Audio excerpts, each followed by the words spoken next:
Welcome, everybody. Great to see all of you here in person, and wonderful to welcome all of you on Zoom too, as well.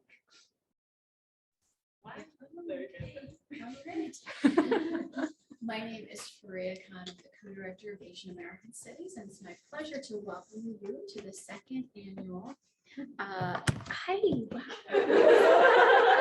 second annual ASAM Fellows Symposium Reclaiming Narratives. Asian American Studies just celebrated 25 years at Penn just 2 weeks ago. This was certainly no small accomplishment, given the history of struggle at Penn, in Philadelphia, and in the US.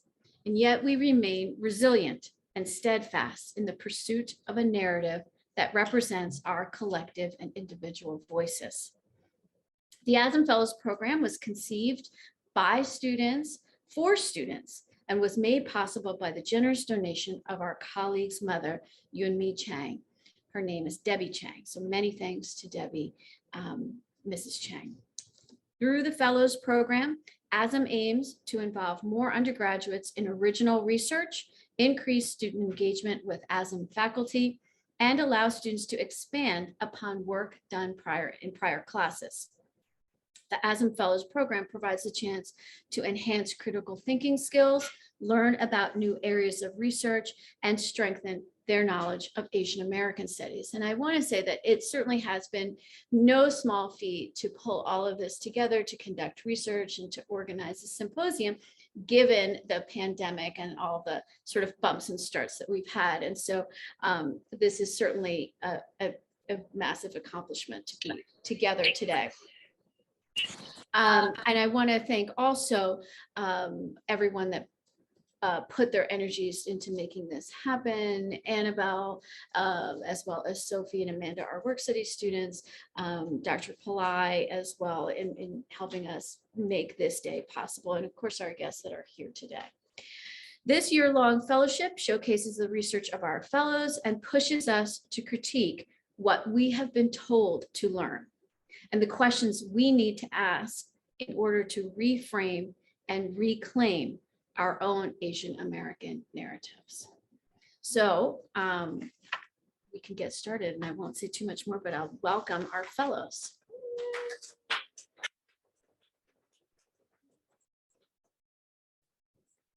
Hello, everyone. Oops. I'm Sabrina. I'm one of the fellows, and we just wanted to give a little bit more background on reclaiming narratives and the research projects that we've been working on this year.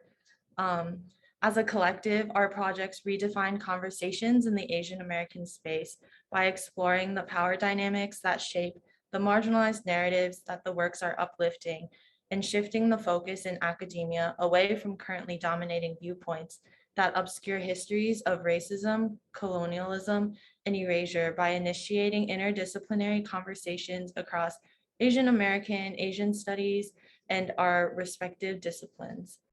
And then just to give a little bit more background about my own personal research project, throughout the fellowship, I've been researching and curating 10 contemporary artworks that focus on Asian American art pieces and visualize emotions and experiences of migration narratives from Asia to the US, and hopefully shift the power dynamic in defining American history and art to tell the narratives of API communities from everyday individuals within, whether that's someone who does art as a hobby or someone who does it in advertising or for other corporations or even professionally trained artists.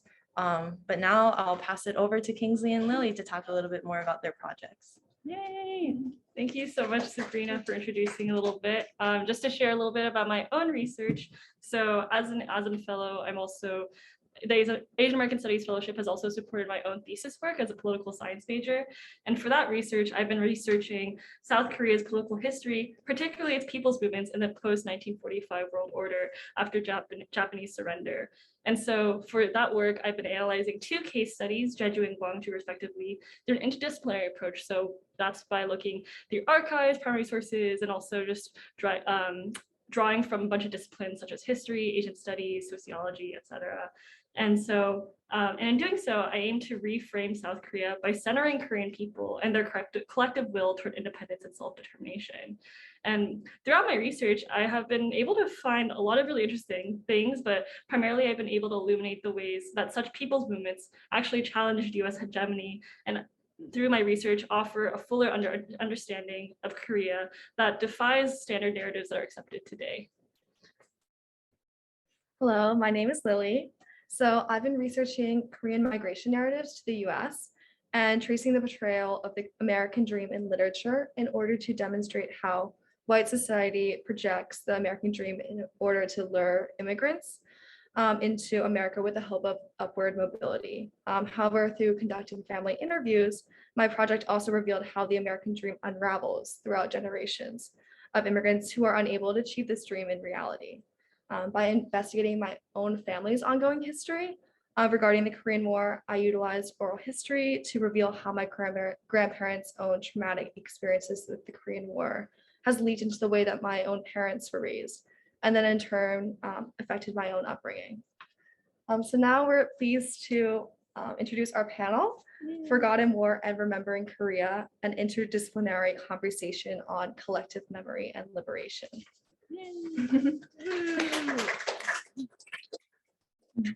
So Kingsley and I created this panel as we combined our research interests in the Korean War, liberation, and memory in this conversation.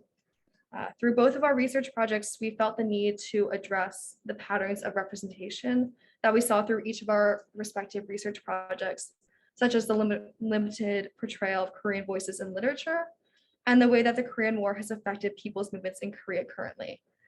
Although Kingsley and my projects differ in the ways that we investigate the Korean War, we both share the common interest in engaging in conversations from a Korean perspective to unpack a nuanced understanding of the Korean War. As we were shaping this panel, we wanted to engage in an interdisciplinary conversation to examine the nuanced and multi-layered effects of the Korean War and the impact that it still holds over current generations of Korean people. We wanted to engage with the theme of reclaiming narratives as we work to reestablish how the Korean War continues to be remembered and lived on by Korean people instead of deferring to the whitewashed lens of American exceptionalism. Yes, thank you for that. And we are extremely excited to introduce our panelists for this panel, Forgotten War and Remembering Korea, an interdisciplinary conversation on collective memory and liberation. And so we welcome Dr. Moon, Dr. Ya, and Dr. Bae. Dr. Moon is a political and cultural sociology professor and East Asianist specializing in South Korea at Vassar College. And then Dr. Ya is a history professor who teaches Asian American history, Asian diasporas, race and gender, and oral history at Northwestern. And Dr. Bae is a historian who investigates labor movements in Asian American history. So we invite everyone to welcome them in. Yay!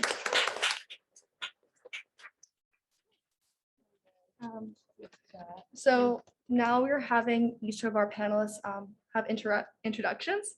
So Dr. Bae, if you want to start with the presentation. Share my screen. Yay!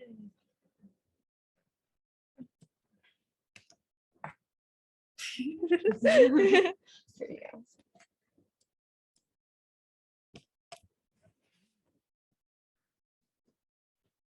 And then is this hooked up to, oh, great. Is there a way to?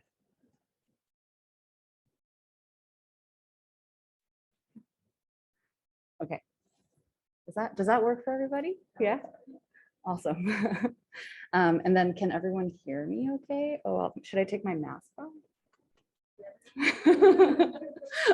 All right.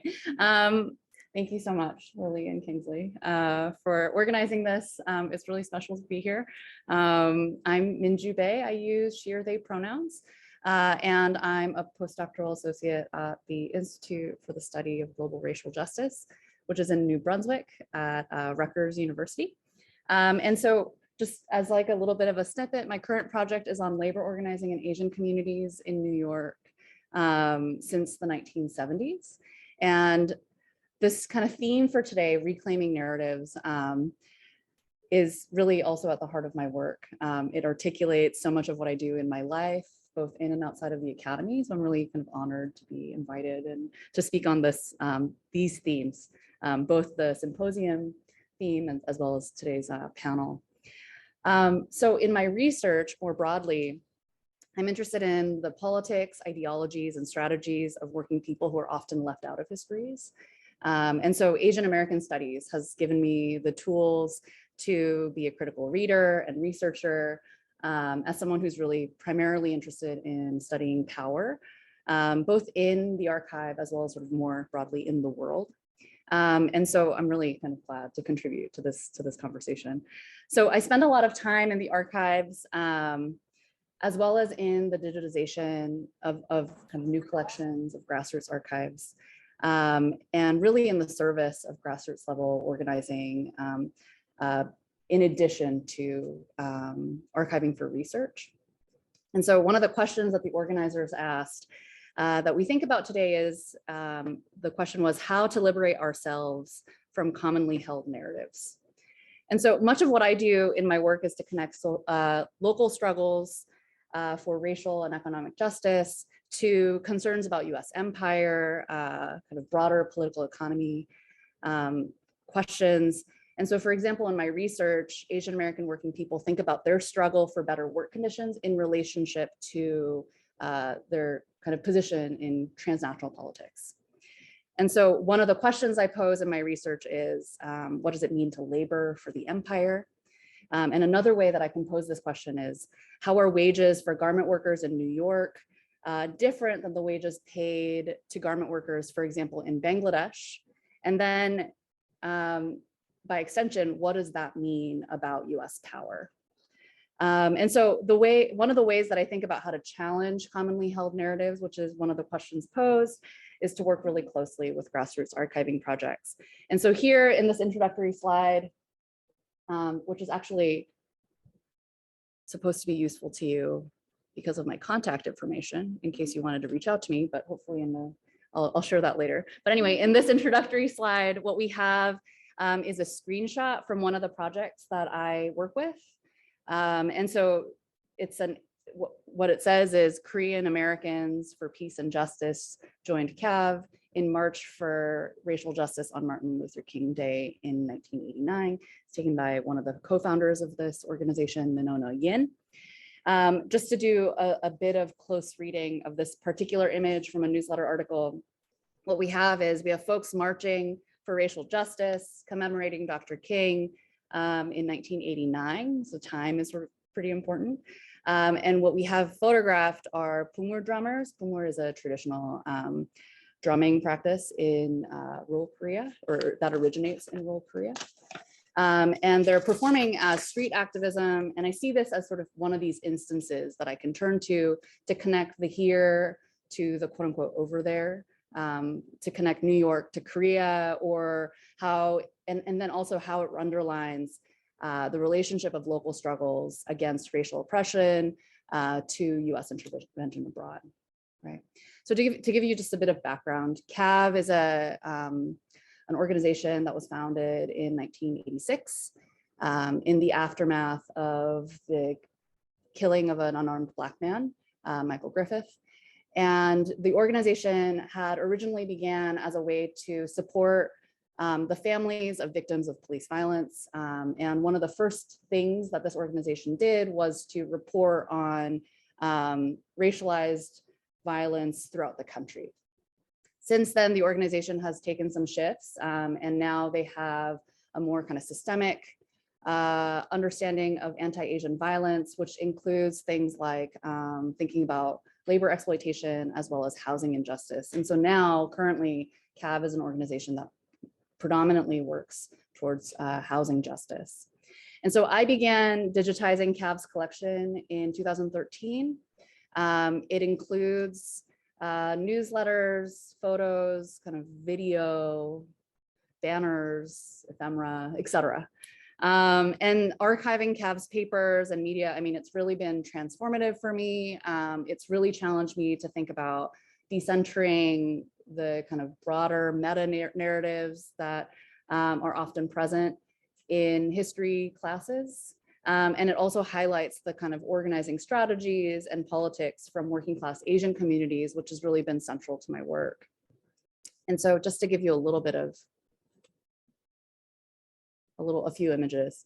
So this is the reading guide for the newsletters that I wrote in the aftermath of digitizing all of these newsletters. So this is just screenshots from the website. They're publicly available on the organizational website, and they'll also be available on a new kind of compendium website, which will be the CAV Digital Archive. It'll include the newsletters as well as sort of other materials. So in addition to working with CAV closely in the last decade or so, I won't date it, I began thinking more critically and intensively about the Korean War and its effects. There has been a lot to unlearn about Korea and the US. And I also noticed that organizers and activists were also doing this work of unlearning. And I really noticed this in the archives, and particularly in the CAV archives, which is not typically where you would find kind of where you would turn to if you're doing research on Korea. And so I'll show you a few instances. So in the CAV archives, I found kind of snippets. I just took a few screenshots. So this one is a report back from a public forum, which was a way to kind of understand US intervention, to kind of do some kind of political education, and to generally to call for the end of the Korean War and for peaceful negotiations. And then this one is it's promo outreach for a film screening of a film called The Women Outside, which is a documentary film about camp towns. And if you want to know more about camp towns, Professor Ya is here. And so this is from the CAV archive. If you're interested, this film is still streaming and it's excellent. It still holds up. And so these were kind of the places where I turned to when I was doing Asian American movement history research, where I noticed that there was also all of this interrogation about Korea and US relations. And so I grew up in a movement family. And so my family was sort of always reminding me that the Korean War is not over. But in this kind of careful reading of archives, I also needed to learn about the specific ways in which the US intervened and continues to intervene in Korea. And so my family's migration in relation to broader geopolitics, also the ways that North Korea is demonized as a way to produce an enemy in kind of this regime of war making. These were the kinds of things that I was really kind of working towards unlearning and sort of learning. And I want to sort of stress, I didn't do this political education alone. I think political education should be done collectively. For example, I'm a member of Nodotor for Korean Community Development, which is an anti-imperialist organization of Koreans and comrades in the so-called United States. And so a lot of what we do as an organization is to interrogate the Korean War and its ongoing effects, as well as to imagine and organize around what reunification might look like. And so in my capacity as a member and organizer, I've also worked on kind of reclaiming narratives through archival efforts with Nodotor. And so I wanted to just show you a couple things. These are zines, which I'm really excited about. And so what we have on your left is one of the zines which we created as a membership, as a whole membership, was about the breakdown of negotiations between North Korea and the US at Hanoi in 2019. And then what we have on the right is a zine about sanctions and sanctions as a tool of imperial warfare. And then this is one of the pages, two of the pages from the one on the left. So this left one. There we go. And it's a timeline, a very incomplete timeline about US-North Korea relations.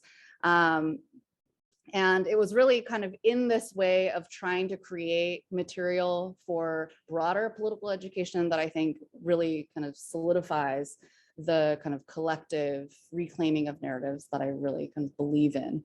as a method of Asian American studies. I'll stop there because I think I'm running out of time, but the next slide, you can't see my contact information, but it is there for us. Let's see if I go like this. Please reach out to me anytime. That is my email address. And I'm happy to talk about archives or Asian American studies further. So thank you so much.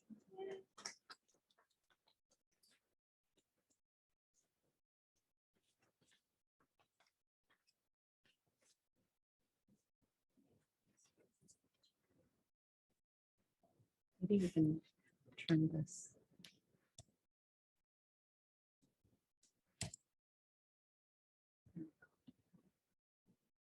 Stop share. You can click stop.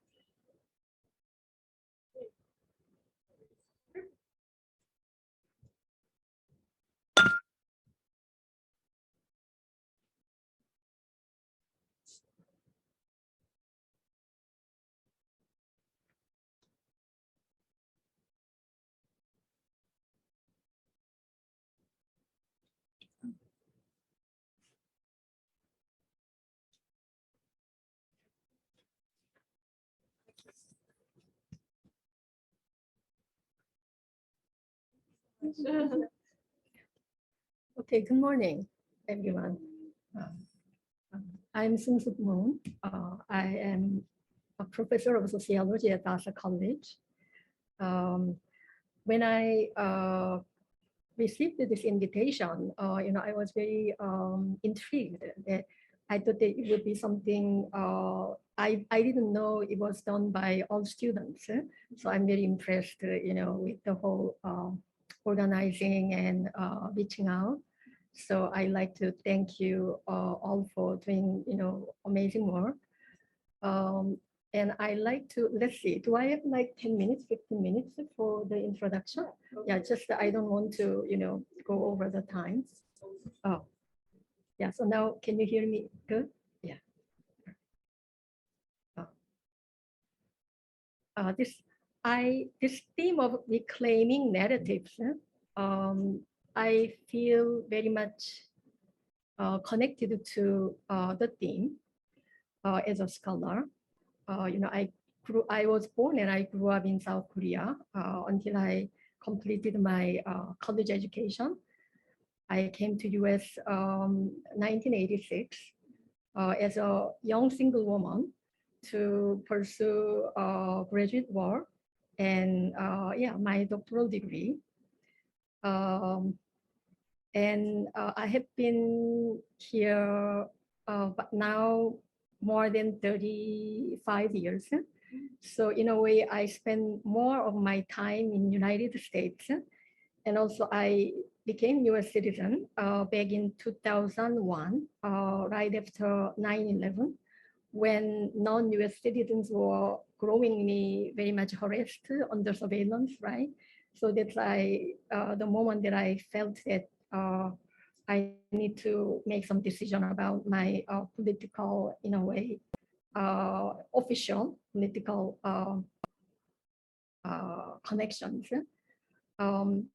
As a also Asian American scholar and women with feminist orientation, my scholarship has been very much about reclaiming narratives. When we talk about narratives, we talk about more like an oral history or ordinary people talking about their own life experiences.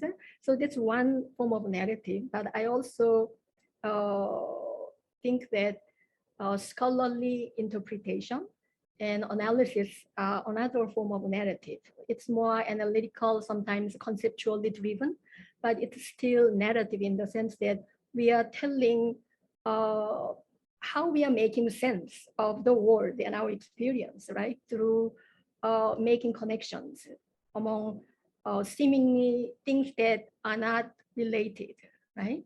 So I really feel that reclaiming narratives have been very much really an underlying theme of my own scholarship.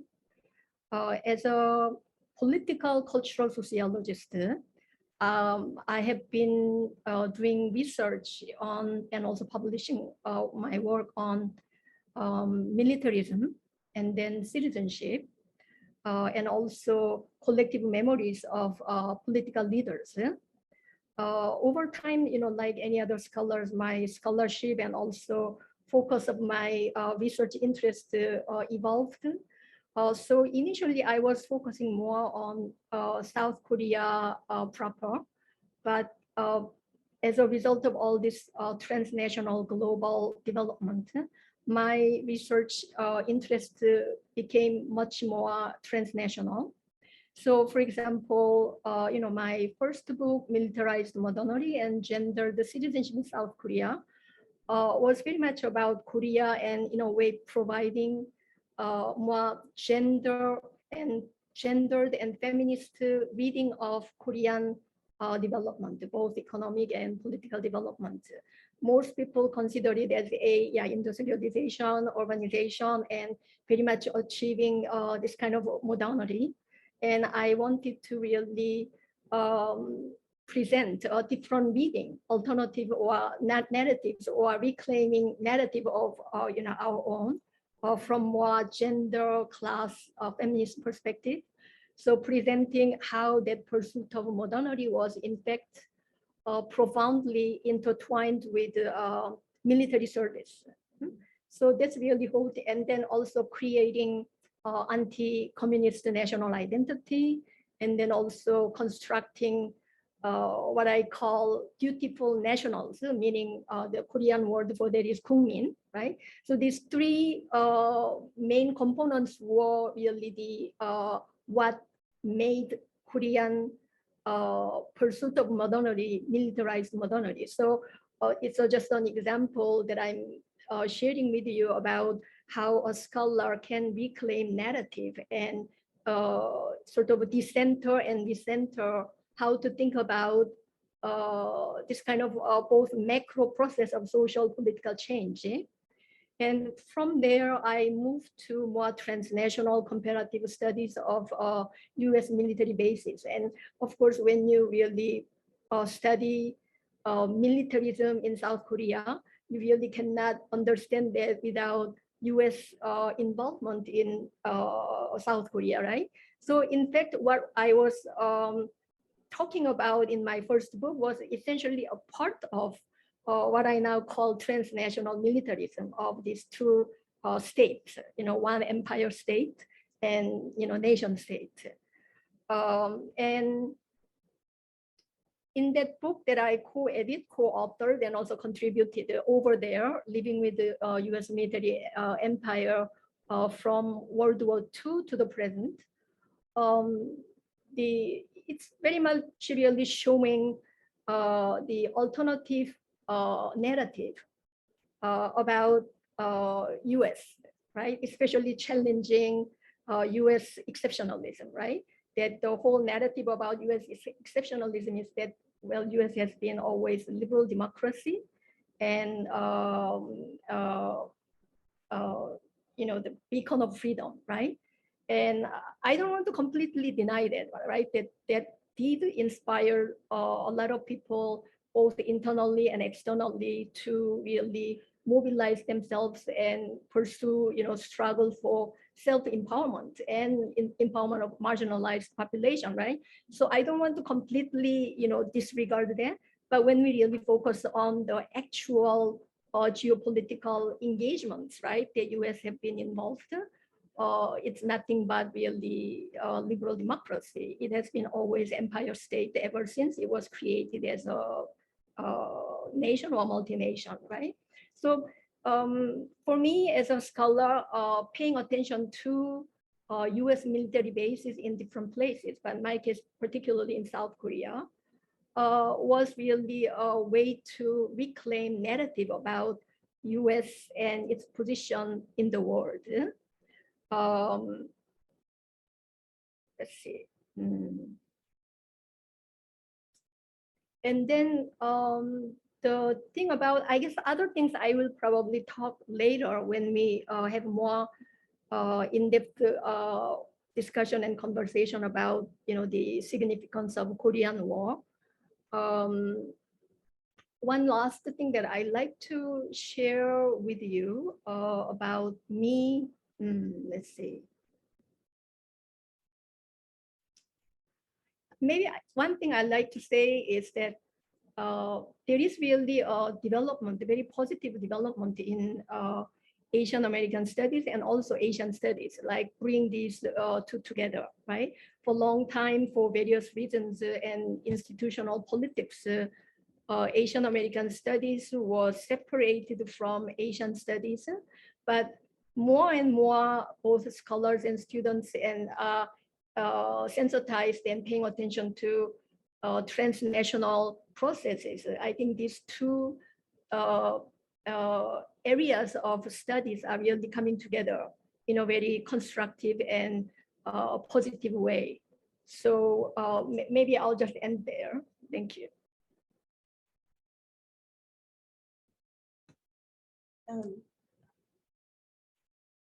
Oh, sorry.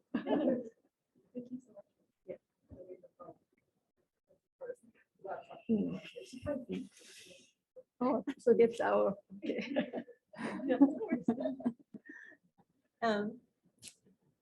It's such an amazing pleasure to be here today. I know that most of you know, but I did my graduate work here in history. It's just great to be on campus again. And for 3 years when I was a graduate student, I was also on the search committee for the first Asian American Studies faculty at Penn. And we finally hired 2 people. And, the result is all of you guys. And it's just really amazing to be here. Thank you so much for everything that you do. My research and teaching, they sit, I think of it as being kind of a 3-legged stool.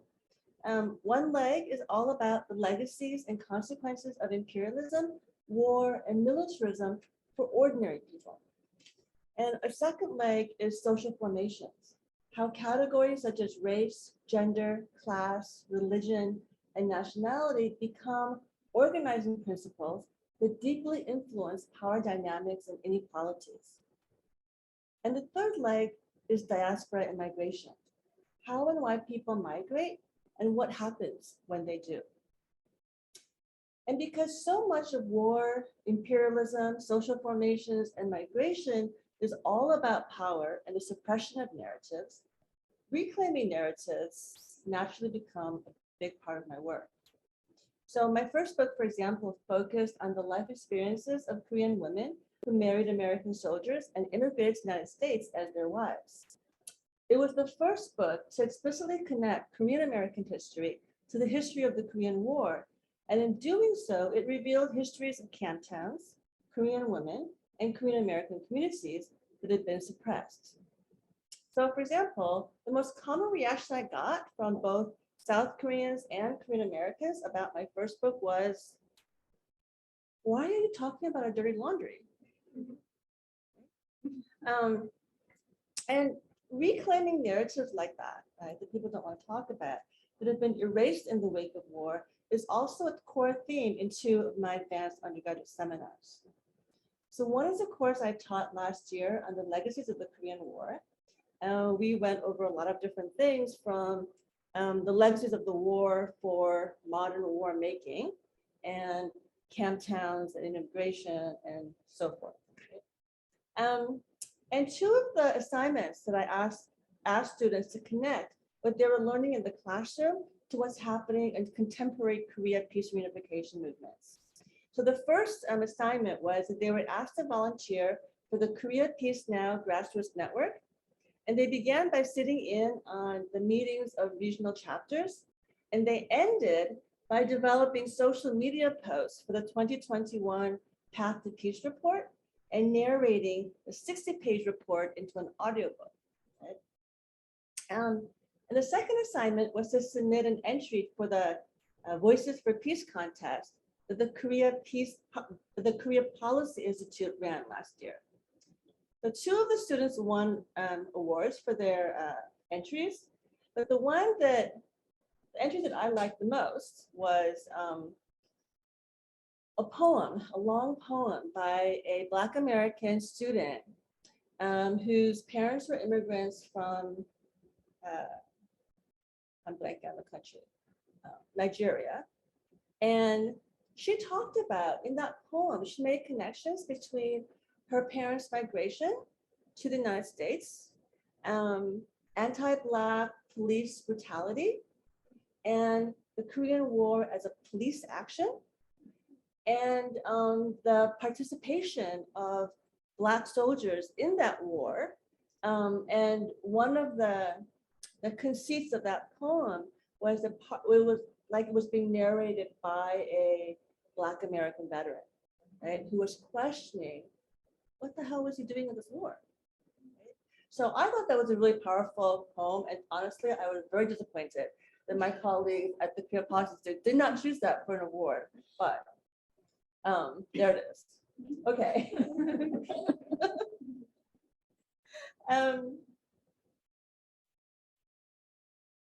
So,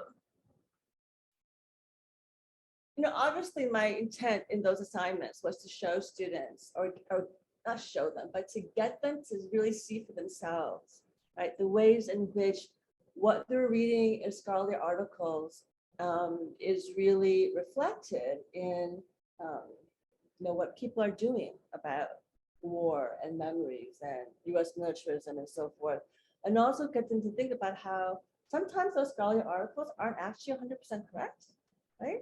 People are doing things differently, and people have their own analyses that might differ a little bit, sometimes a lot, from the way that scholars are interpreting history and political stuff and so forth, right?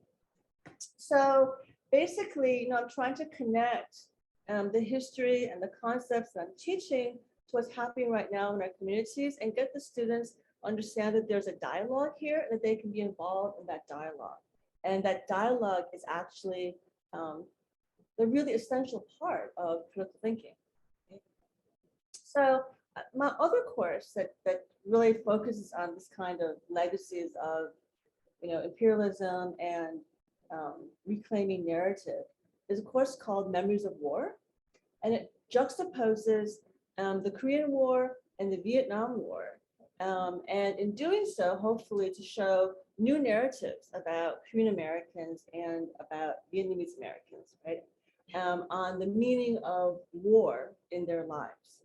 So in that course, each student conducts an oral history interview project with one local Chicago area community member, either Korean American or Vietnamese American. And there's a whole kind of scaffolding in there about oral history, theory and method, and ethics, and community work, and before they even get to do the oral history, of course, they have to learn about both of the wars and their consequences for migration, but also go into community spaces in Chicago and the Chicago suburbs to think about what's happening among Vietnamese Americans in Chicago area right now, for example, right? So I've taught this course 3 times over the past 7 years.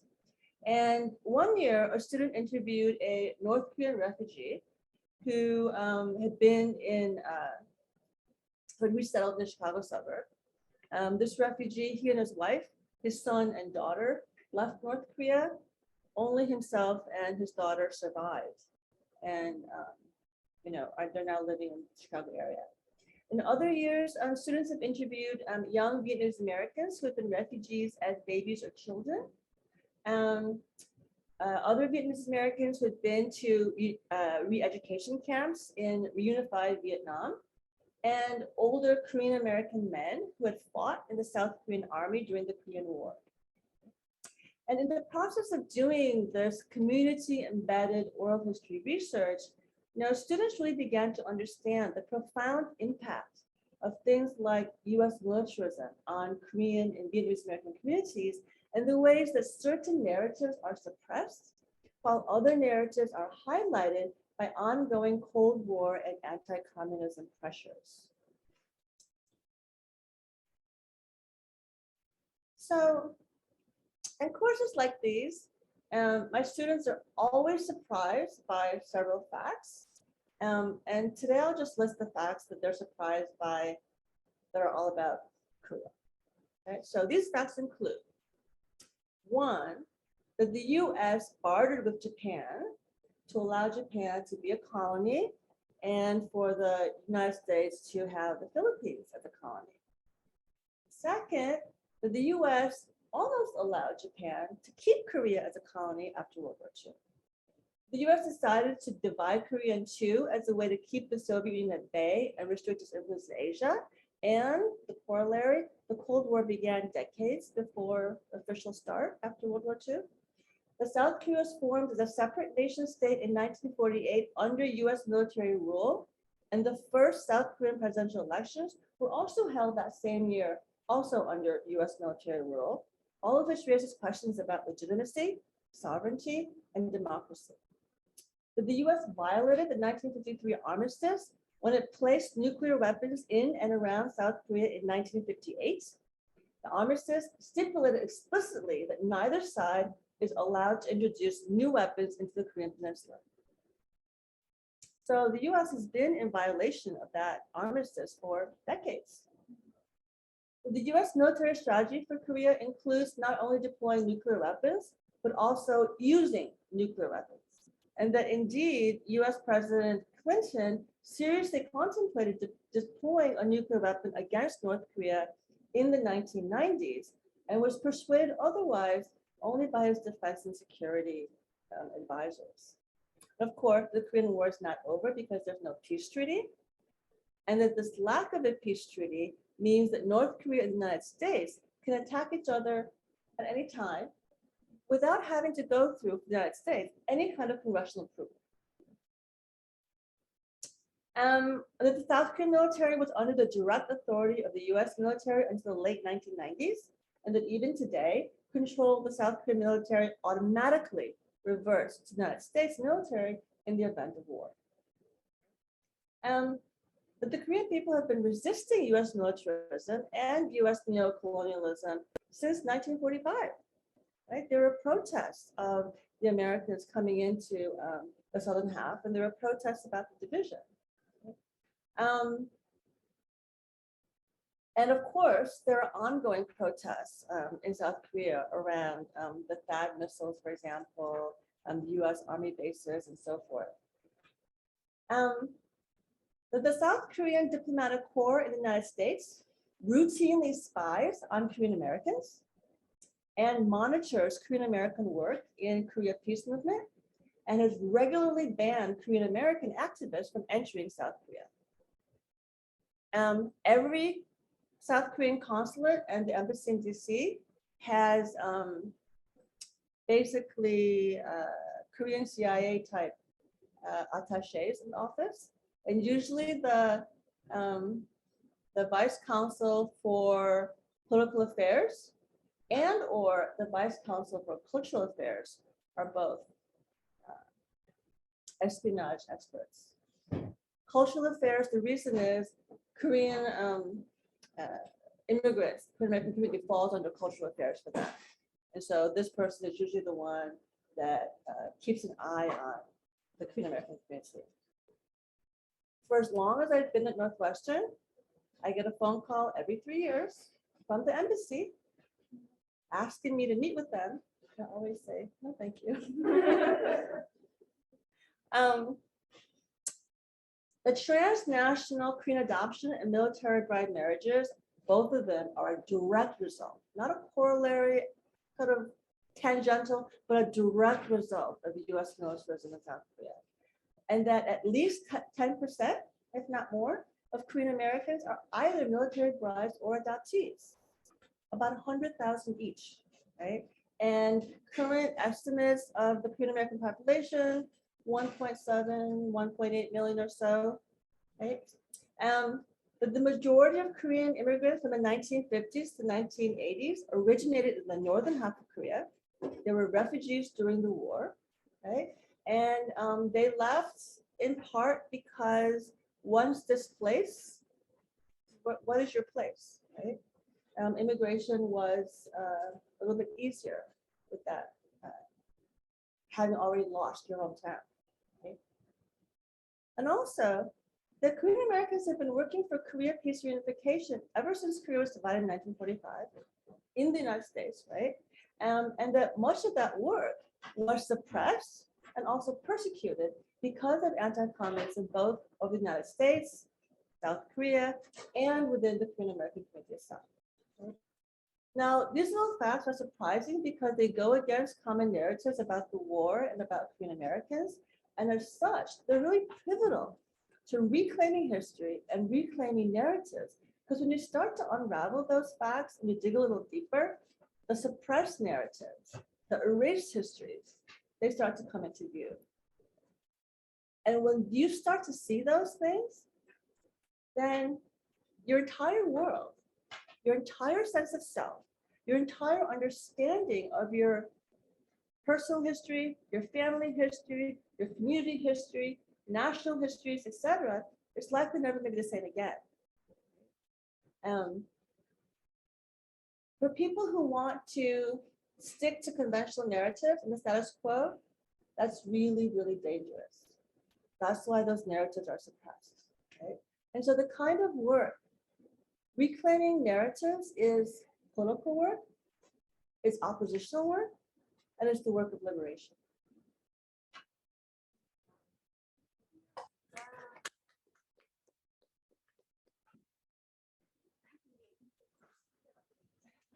Well, thank you to all the panelists for introducing yourselves. That was a powerful statement to begin our own Q&A, I guess. But I guess to start, we can start with you since I think a lot of you already touched on this already, but feel free to jump in. Our first question we wanted to ask you all is, how have you seen the lingering effects of the Korean War impact the Korean diaspora in your work? Sorry, can you say that again? Yeah, the question is, how have you seen the lingering effects of the Korean War impact the Korean diaspora in your work? Whether it be academic or outside of the academy, or I know that y'all have already touched on it during your introductions, but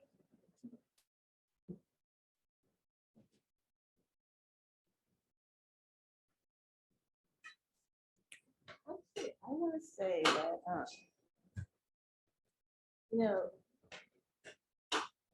the Korean War is a result of national division, but also reinforced that national division. And what I see in the Korean diaspora, very specifically, is that the DMZ lies across the diaspora like, a big, thick black line, right? It's most visible in Japan, because in Japan, you have organized communities of ethnic Koreans who are affiliated with South Korea and also who are affiliated with North Korea, right? And for decades, the hostility between those two sides, those two communities of Koreans in Japan was really palpable, right? So much so that you had numerous Romeo and Juliet stories, right? Like if you wanted to marry across the DMZ, no way, right? You see that line in China among the ethnic Koreans there, where, for many decades, Koreans in China could go back and forth across the border, across the river into North Korea. So that, for some families, you lived in one country and worked in the other country, or you lived in one country and you went to school in the other country as a child. All you had to do was register with the police station in your local neighborhood on the Chinese side, right? And you would be allowed to go back and forth. That's how close those two countries were. And they really had completely different ideas about South Korea and about the United States, right? In both North Korea and in China, the word for the Korean War is the war against US imperialism, and to, well, in China, the war against US imperialism and to help our Korean brethren, right? And once South Korea and China developed, diplomatic relations, and South Koreans began going into the ethnic Korean regions in China, that DMZ line became even more visible. In the United States, why is the Korean consulate spying on Korean Americans? Let us see the Korean War, right? Even more so, the consulates in New York and LA, for example, they have hired conservative Korean Americans to go to symposiums like this or to community events around Korea peace reunification, to be the heckler in the back, right? Who asks the questions about like, well, aren't you spouting North Korea propaganda? Aren't you spouting, pro-communist propaganda? How can you do that ethically as a scholar, et cetera, and disrupt those proceedings? And they're paid by the Korean consulate to do so. So this is all the legacy of the Korean War around the world, literally, right, for the Korean diaspora. Yeah, maybe I can just build upon Dr. Yeo's comment that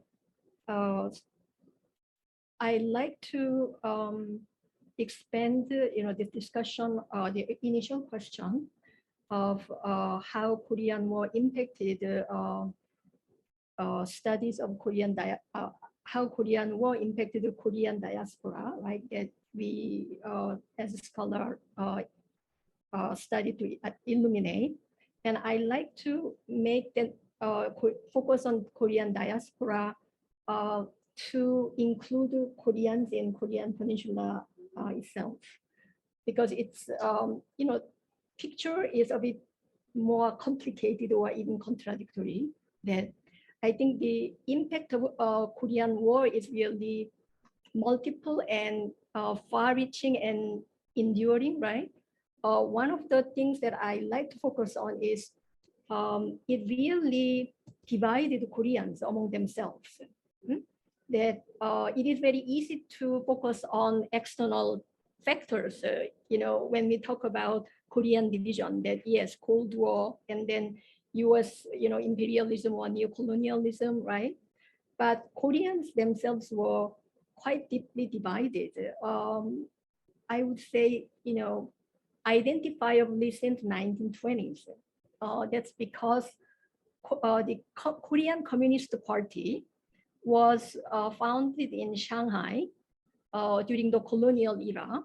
A lot of nationalists were they left the Korean Peninsula and they went to Manchuria and China, and they were different groups of nationalist fighters and leaders in Shanghai. And the Communist Party was established, and that Communist Party has some connection to the North Korean Workers' Party, right? So that's in a way sort of very identifiable beginning of this ideology of communism becoming very influential political and social force. Prior to this introduction of communism, Korea was very much hereditary, hierarchical status society. People born into certain social rank and then they stay there until they die, right? So, this kind of pre-existing social status hierarchy influence people whether they embrace, accept, this kind of radical ideology or not, right? Of course, it's not neatly along the, whether you are nobility, yangban, and you would resist communism. That's not the case, right? But different groups of people were attracted to communism, and also other groups were really against this ideology. So Koreans were really, divided along this political ideology, at least since 1920s, if not earlier, right? And this was really growing, during the colonial era, and then after the independence from Japanese colonial rule, of course, in the context of very anti-communist Cold War geopolitical context, any kind of the indigenous development of communist or leftist movement was actively and aggressively suppressed and persecuted, right?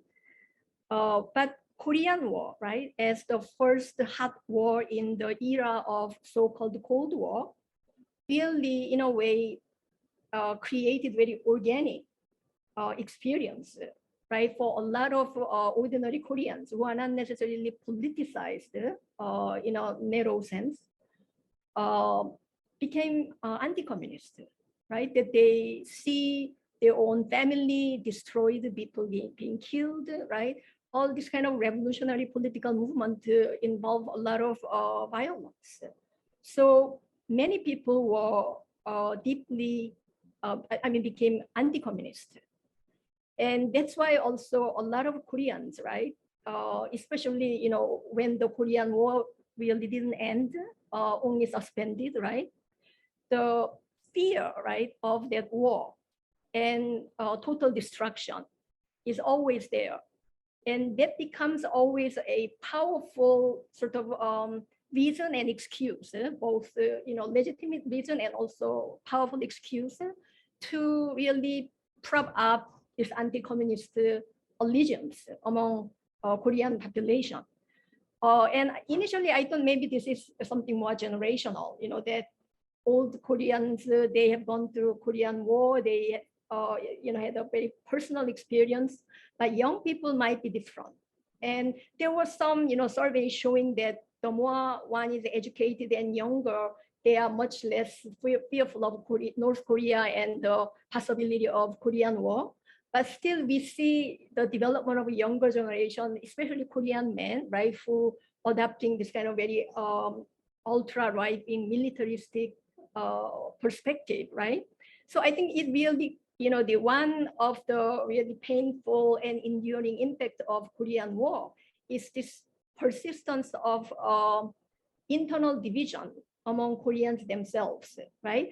And then, of course, it carries over. A lot of Koreans, who are immigrating to US, who are going someplace else, many of them are actually very much, Republican or right-wing, right? Because of that experience.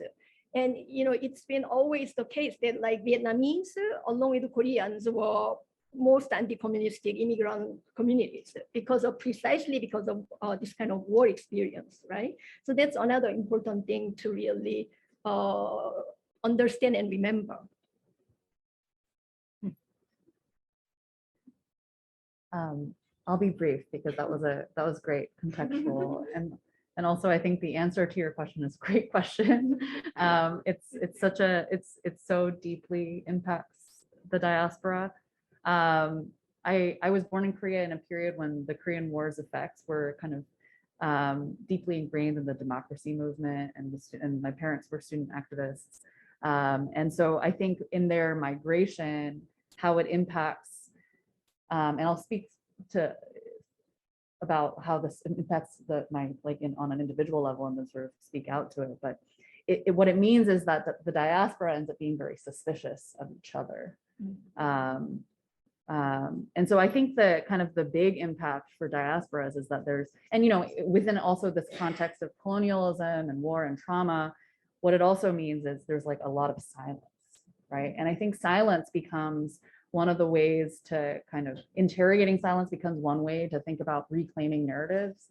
What does the silence mean, sort of affectively, but also what's the kind of power dynamic at play as to why people aren't speaking about these divisions, about this kind of militarism, about violence, sort of in their home lives, but then also in kind of society at large.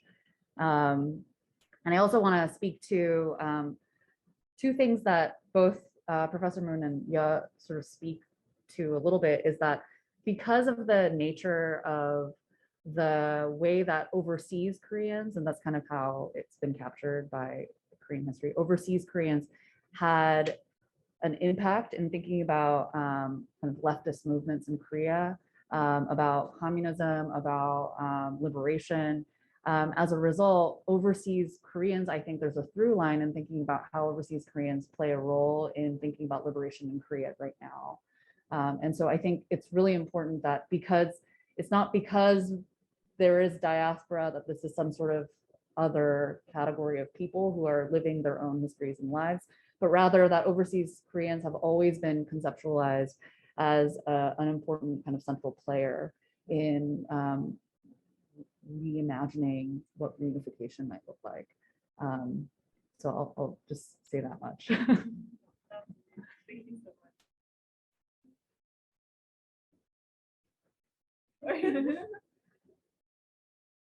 Wow. I feel like y'all just have so much incredible insight and thoughts that's like, how do I even follow up with another question with that? But I guess trying to connect a lot of what y'all was talking about, specifically when you're talking about political education as like a collective effort, and also talking about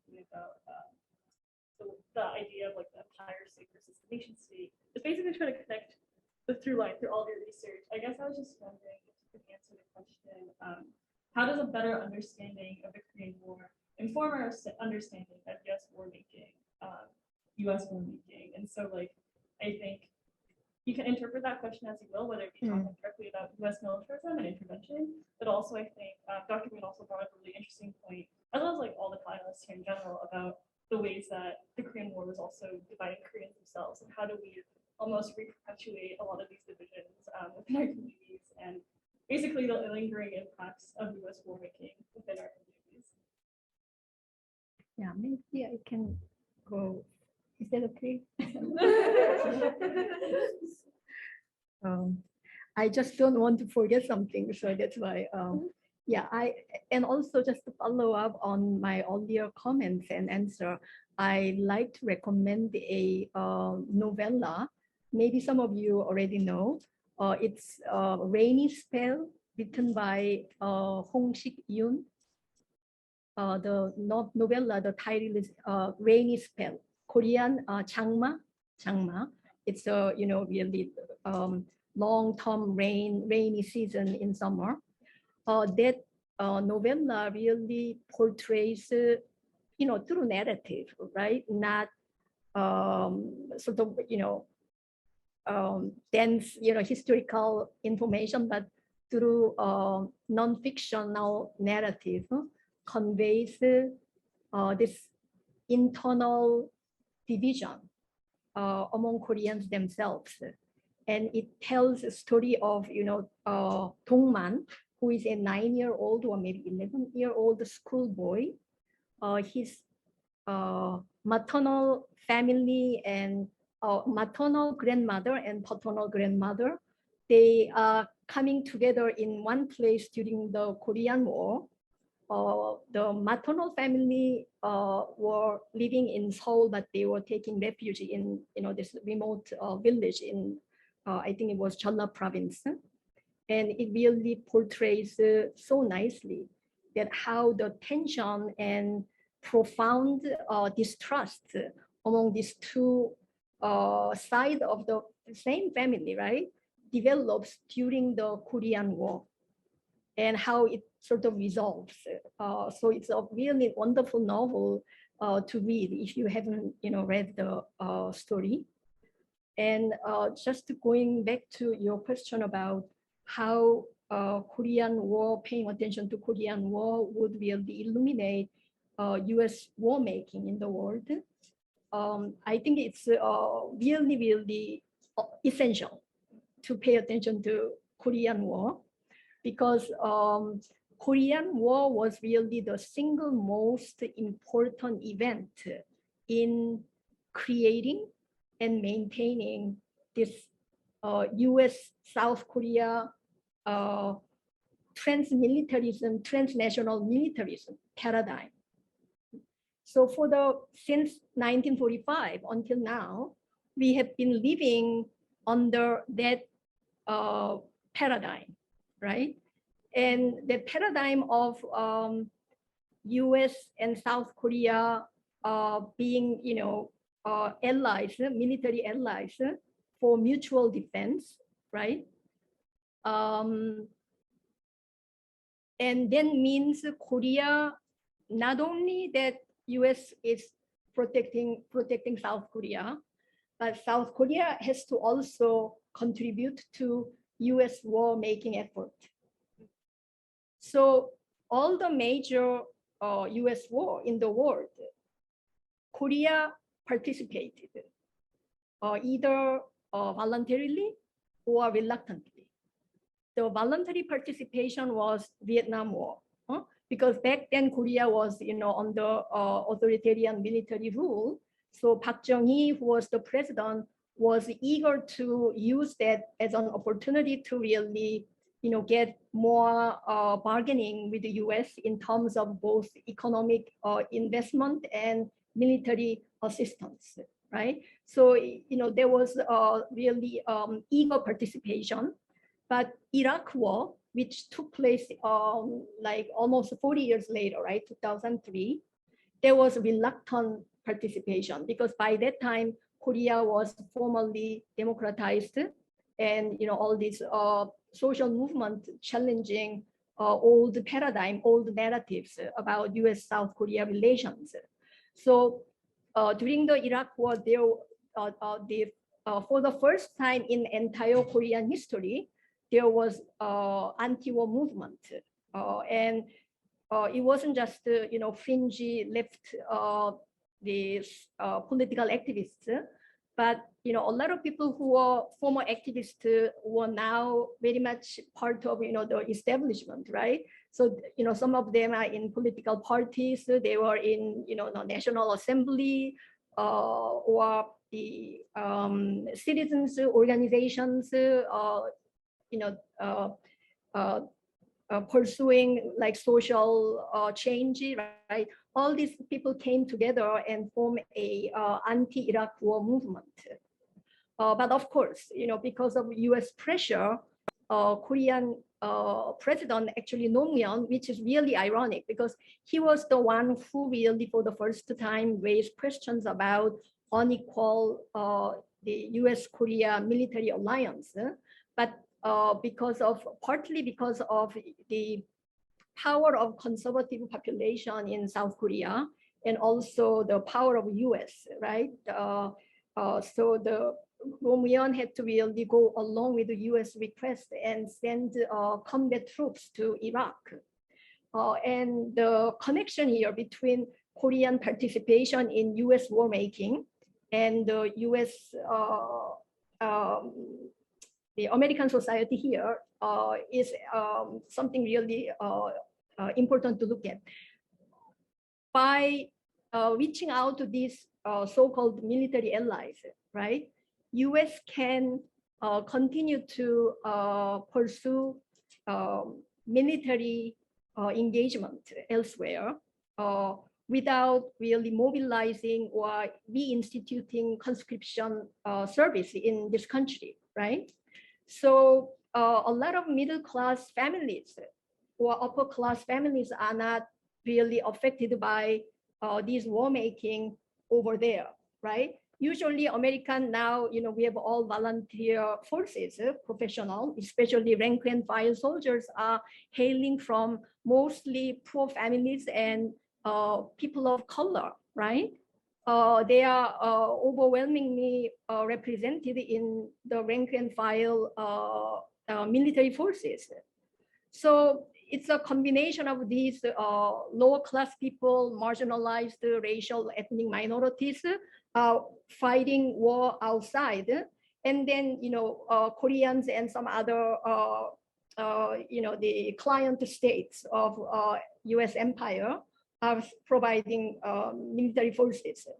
So the political elite here, as a result, can really give them break from potential contest and questioning, right, and challenge by middle class and upper class here who has much more political clout, right? So in that sense, it's actually really, really important to illuminate, that connection and how that enables U.S. war making by reducing the political cost for the American elite here. right? And on another thing is that with all this neoliberal globalization, now even soldiering has become very much like commodified service. So the military contractors, private military contractors, they are adding, in a way, more ammunition, right, to this. And as a result, the people who are liberal in this country, middle class, very educated, with good intention, they don't have really much at stake to really contest U.S. war making outside. Can you repeat your question? Oh, yes. The original question was, how does a better understanding of the Korean War inform our understanding of US war making? And also, thank you so much, Dr. Moon. I think you brought up so many important points.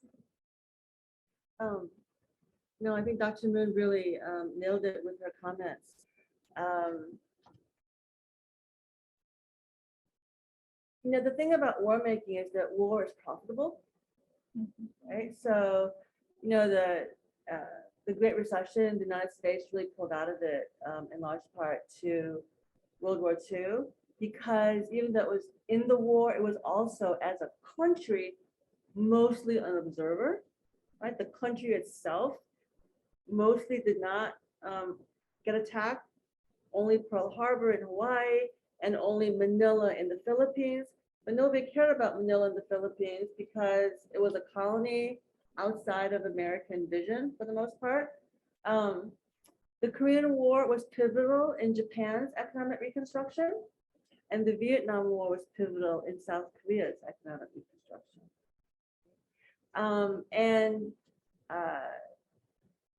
Anti-communism as an ideology and a way of life and as a politics really fuels the continued profitability of war, because people have to buy weapons to protect themselves against communists. They have to deploy forces and train forces to protect themselves against communists. What happens when the communist is no longer a threat? Have to make up a new threat. War on terror, right? Islamophobia. Like these are all legacies in a way of anti-communism and the Korean War. I also want to say that there's, I want to recommend a Korean American author to you guys. This is a poet and novelist and activist named Gary Pak. First name is Gary, last name is Pak, P-A-K. Born and raised in Hawaii, still lives in Hawaii. A grandfather way past retirement age. He is a third generation Korean American. His grandparents were sugar plantation laborers. The whole family originated from the northern half of Korea, but of course they came before division. A great deal of his work focuses on the impact of the Korean War and national division for Korean Americans. A lot of it is local to Hawaii. I think that's one reason why his work kind of gets overlooked a great deal in mainstream literary circles. But his work is amazing, really amazing. Rice Paper Airplane is very specifically about the consequences of the Korean War. His latest book, published last year in November, is called Borderless, and it's the subtitle is something like Memoirs of a 21st Century Revolutionary. And the two central characters are mixed race Koreans. One is Korean and Vietnamese, and the other one is Korean and Filipino. Okay? So think about that. US-Philippine War, Korean War, Vietnam War. Even though the novel isn't directly about the legacies of the war, every aspect of that novel is really about US militarism and US wars in Asia. I highly recommend it.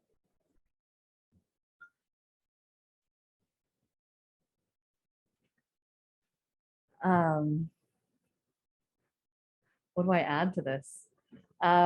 So in so many ways,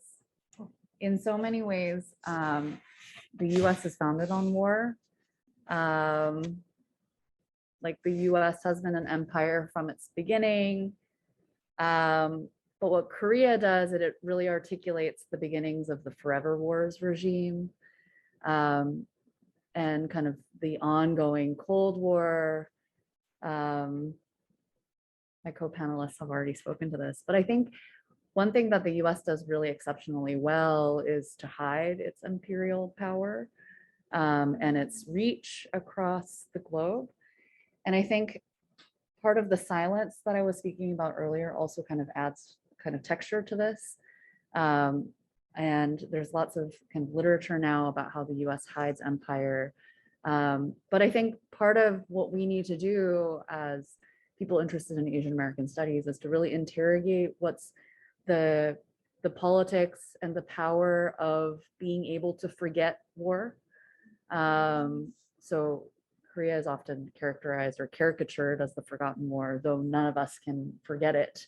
But I think there's something interesting about what it means to forget, and how the US is able to forget when it comes to its empire, imperial status.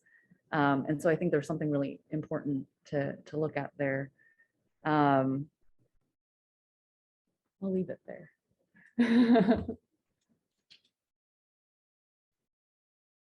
I just want to make one more quick comment. It's an anecdote, really. So back when my kids were, in elementary school and junior high school, I went to a parents sort of committee meeting kind of thing about how to educate, how to talk to your children about war. And there was a really stark racial divide in that room around that discussion, because the majority of white suburban parents were all about, well, you really need to protect the innocence of our children. And so, they were talking about how they don't let their children watch TV news. They don't allow their children access to the internet. And they just really try to make sure that the children have, a solid, happy childhood, right? And the parents of color in the room were all about, well, but, I'm here because there was war in my home country, right? And, my children know about war because this is part of our family history.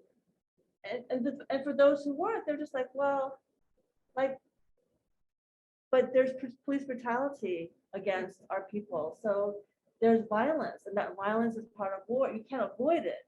And these were also, middle class, upper middle class, suburbanite parents.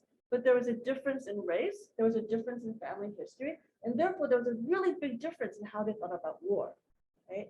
That's another consequence of US militarism, right? And the hiding US power and the hiding of US military adventures, right, that goes on.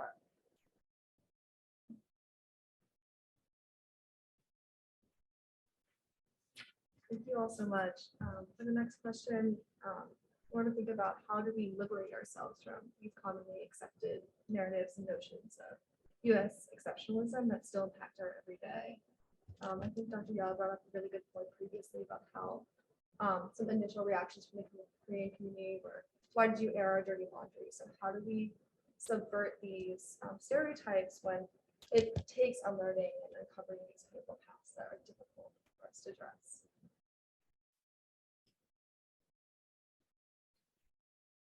Dr. Beck, do you want to address this question first?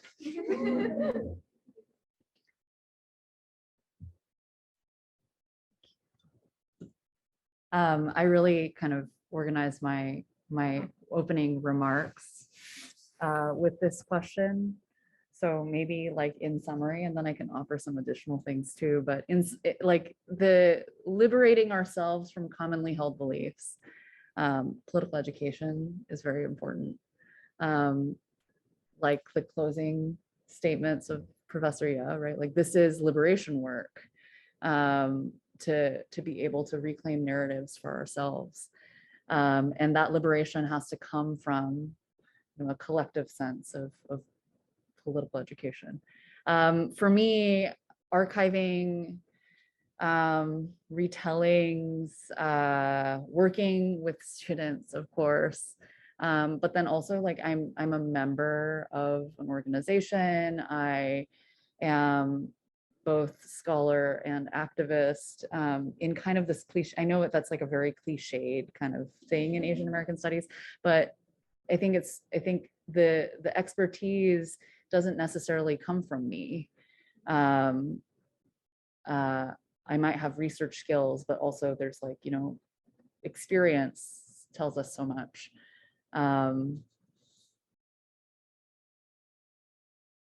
Yeah.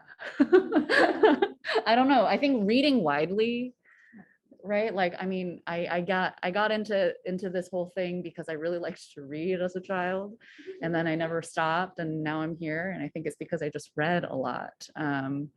So I think that's also really important. Talking to people. I should have a better answer. Like, it's a very big question. It is.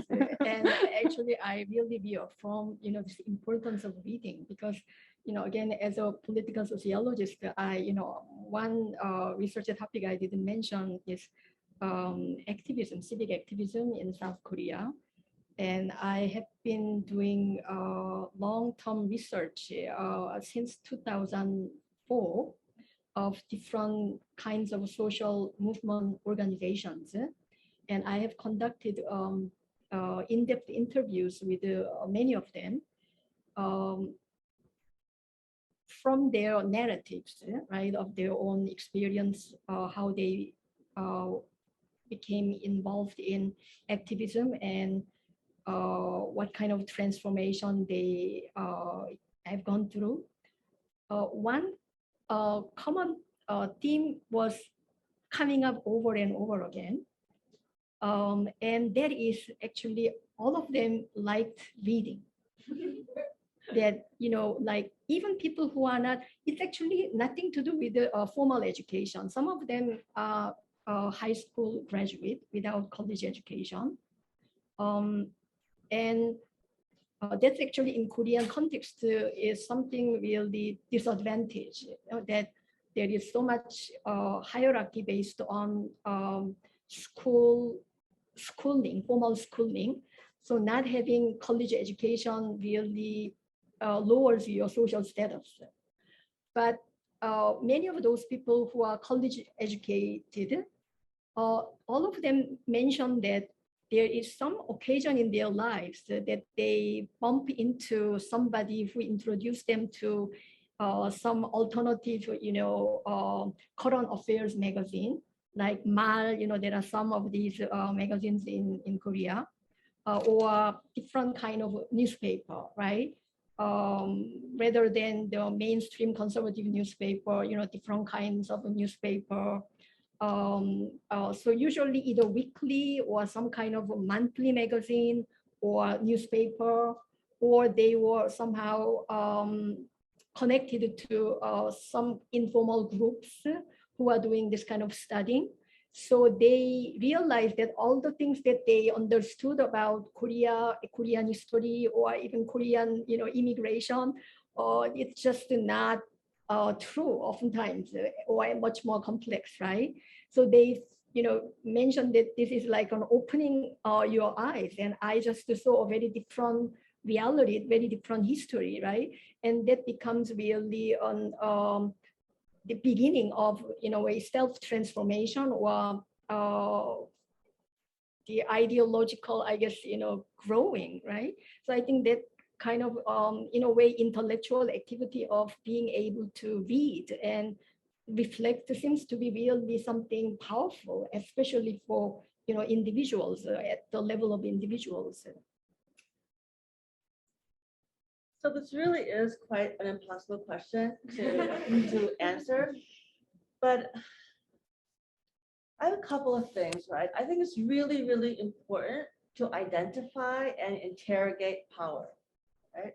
Power is not amorphous. It has shapes, and it's wielded by specific people and specific institutions. But that doesn't mean that those people, institutions are evil or bad. mean that their behaviors and their perspectives and attitudes are damaging to those who have less power, right? Often as people like us. So identifying power and interrogating it, that is really important. One way to do that or to find that is to look at the contradictions, right? If you read widely, you will see there are so many contradictions.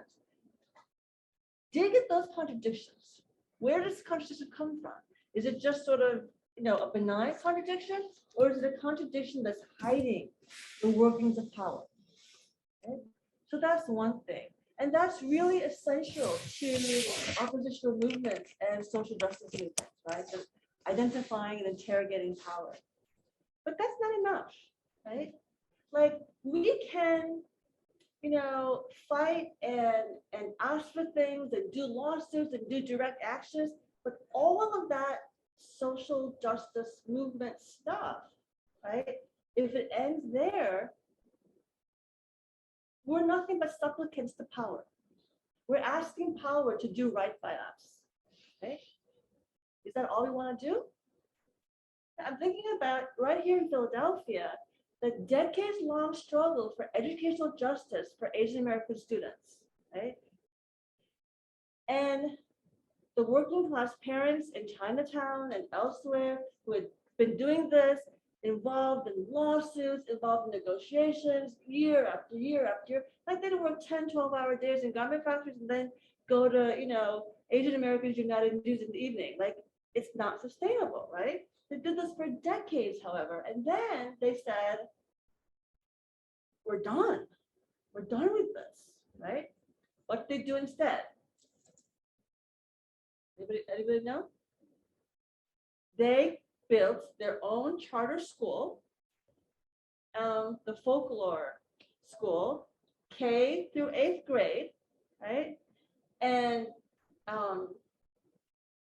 that because what they realized was we can do all of this advocating for our students, but at the end of the day, we have no control over whether or not the teacher in the classroom actually cares about my kids, their future and their achievements, what my kids like, what my kids' talents are. We have to build. We can't just fight. We have to build. They build a school. That's liberation. Building your own communities, your own institutions, and therefore really having control over your own daily life and your own future.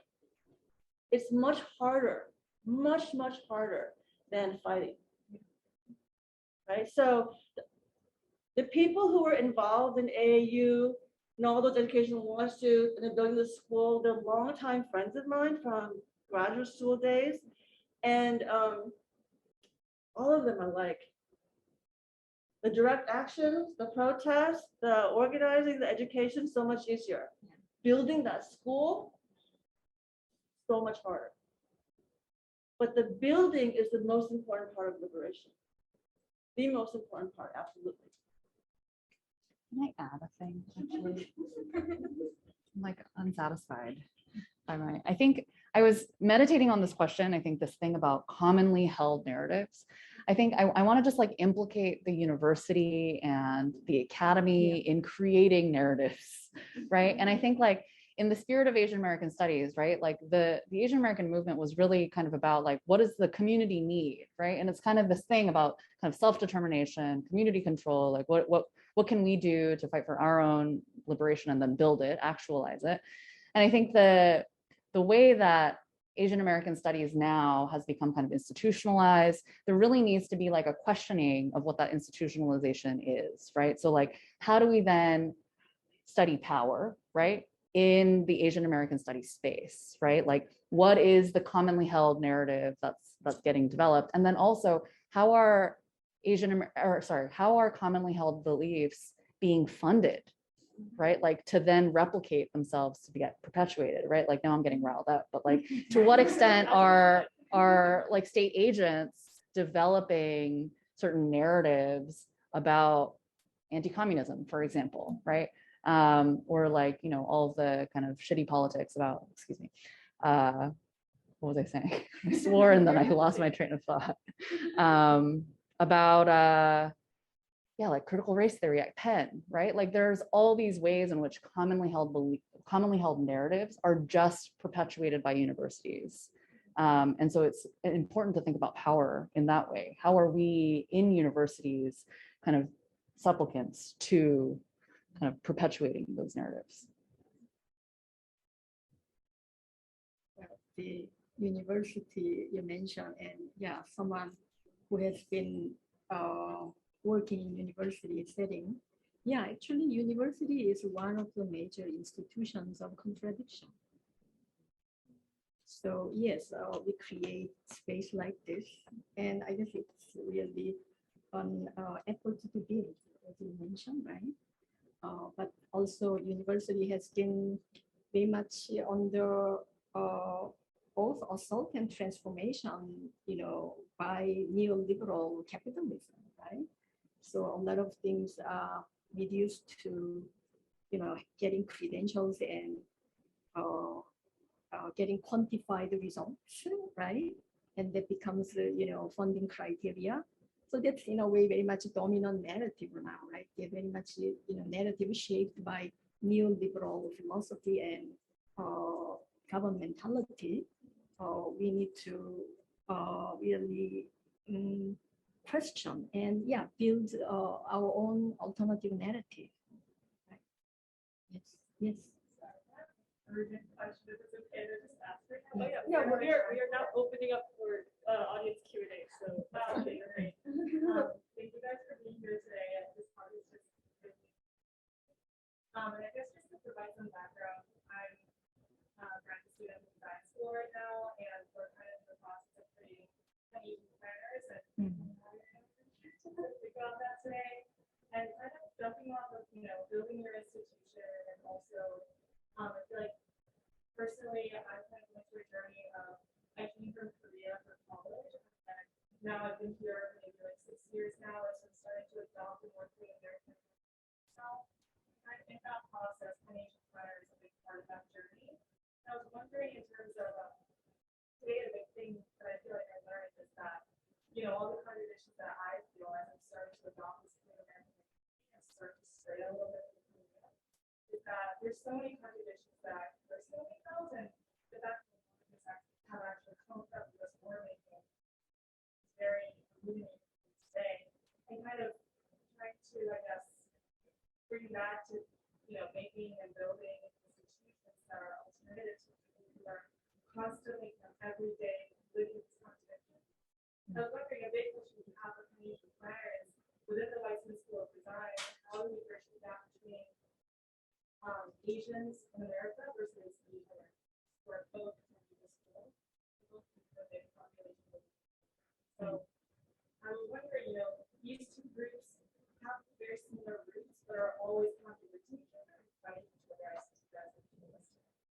So I'm wondering, for a group like us who want to build that kind of school, what is the bridge that's needed, and what do you do? Like, how do you bring these people together because they have such different?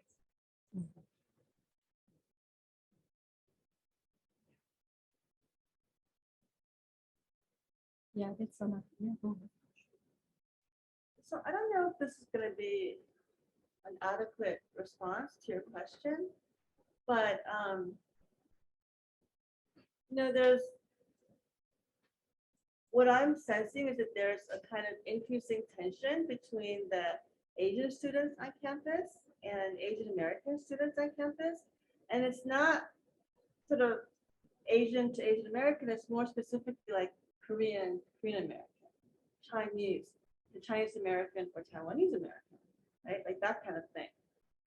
And a lot of it just has to do with the ways that we've all been taught to understand our identities, right?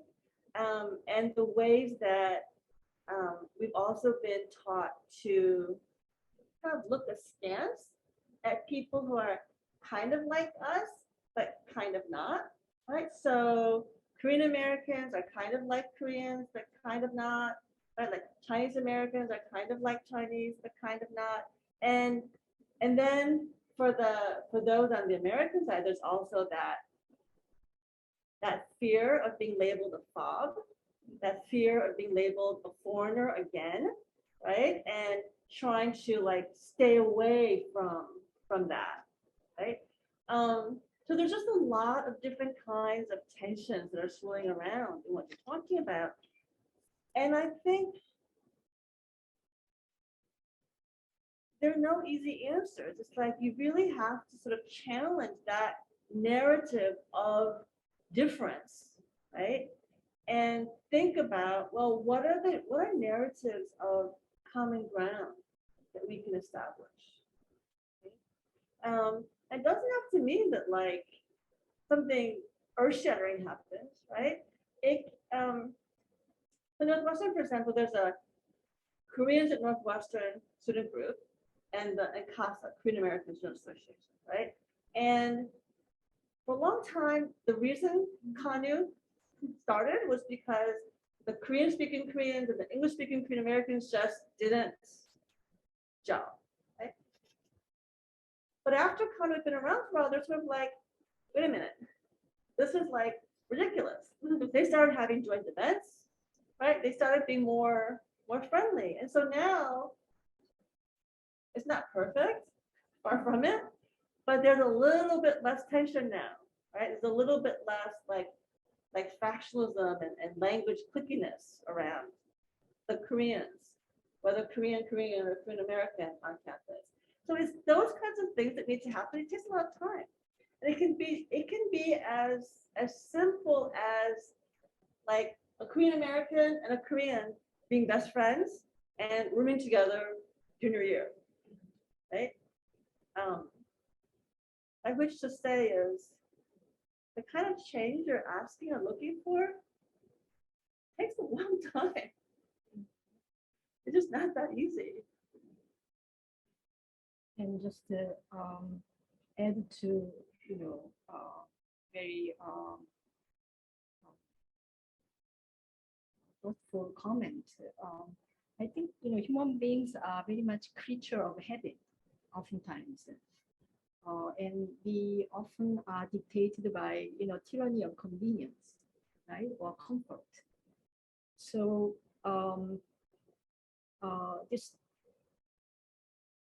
intention or desire to build or develop solidarity across different kinds of power differences always requires challenging ourselves, right? That what is comfortable and convenient for me, we have to move out of that comfort zone a little bit, right? But of course, people want to socialize with someone that they feel comfortable. After all, we are all working very hard and tired. And, for my personal socialization, I don't want to do any more extra work, right? So it is hard, right? But I think that's really what it takes, especially at the beginning stage of, trying to really reach out to each other and develop solidarity. It's hard. It's really hard. I don't know if this answer is going to be satisfying, but I'll give it a shot. I think contradictions are important, and like being dialectical about why that power structure exists, I think is also important. I've taught at both campuses that are state institutions as well as private institutions, and the nature of my classroom is quite different. And I think class plays a big role. International students, Asian students, kind of versus Asian American students, like this kind of like wedging or pivoting against each other is very much also reflected at the university level, right? Like Asian studies, Asian American studies, yes, there might be a thawing, but there is like it has a very warring history. And so I think challenging that, right? Challenging that dynamic between these two kind of groups of people is about solidarity, right? And it's about building. And I think that the dialogue that needs to happen among students to then say, why is it that this structure keeps getting reinforced by my university?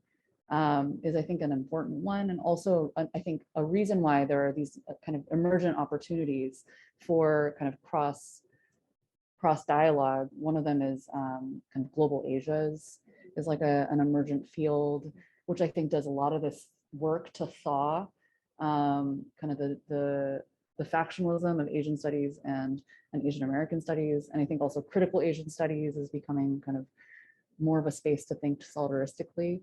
But yeah, I think kind of politicizing why this kind of continues to emerge on campus, I think is an important one. Yeah, in addition to all of my co-panelists' comments.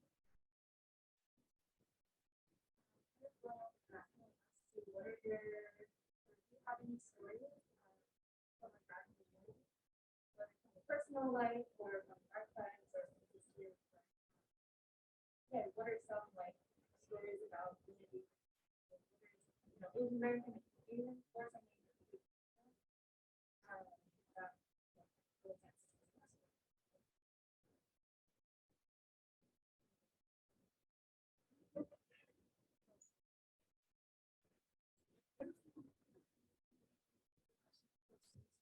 Yeah. Thank you for that question. So the question was just asking about if there are any stories about a community that you want to share, whether it be about Asians, Asian Americans, about Korea specifically, in or out of the academy. Yeah.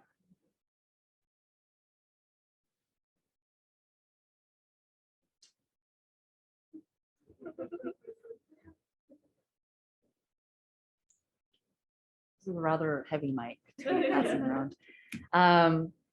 I'll say this one because it's kind of a plug too.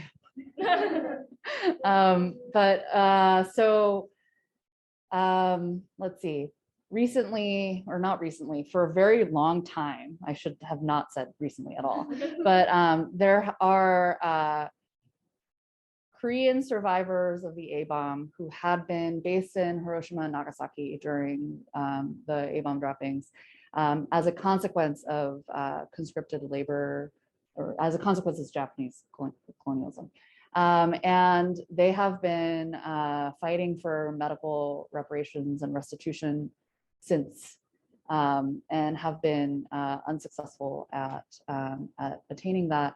And the question of who to hold accountable has become very challenging. Japan is not being held accountable. The US refuses to be held accountable. And so there's kind of a big kind of quagmire of structures that keeps, there are about 150,000 survivors of the A-bomb who are Korean. And of course, many of them have since passed away. But one of the things about nuclear weapons is kind of congenital disease and kind of hereditary effects and things like this. Something that has been really important for me. So I've been doing a lot of this research. This is nothing to do with my academic work, which has slowed me down, but I am interested in this question about conscripted labor. I'm a labor historian. And then also this question about kind of reparations and kind of a renewed kind of conversation around reparations in the US and how these kind of synergies occur. And so I think one thing that was interesting to me, I come from a family that's very anti-Japan. And so it was really kind of heartening to see that Japanese American and Japanese survivors of the A-bomb were very much in the room to advocate for A-bomb survivors who were Korean. It has meant there had been, prior to the pandemic, many kind of UN conferences, delegations by survivors, a lot of organizations in Korea, and then also some folks who are Zainichi Korean in Japan.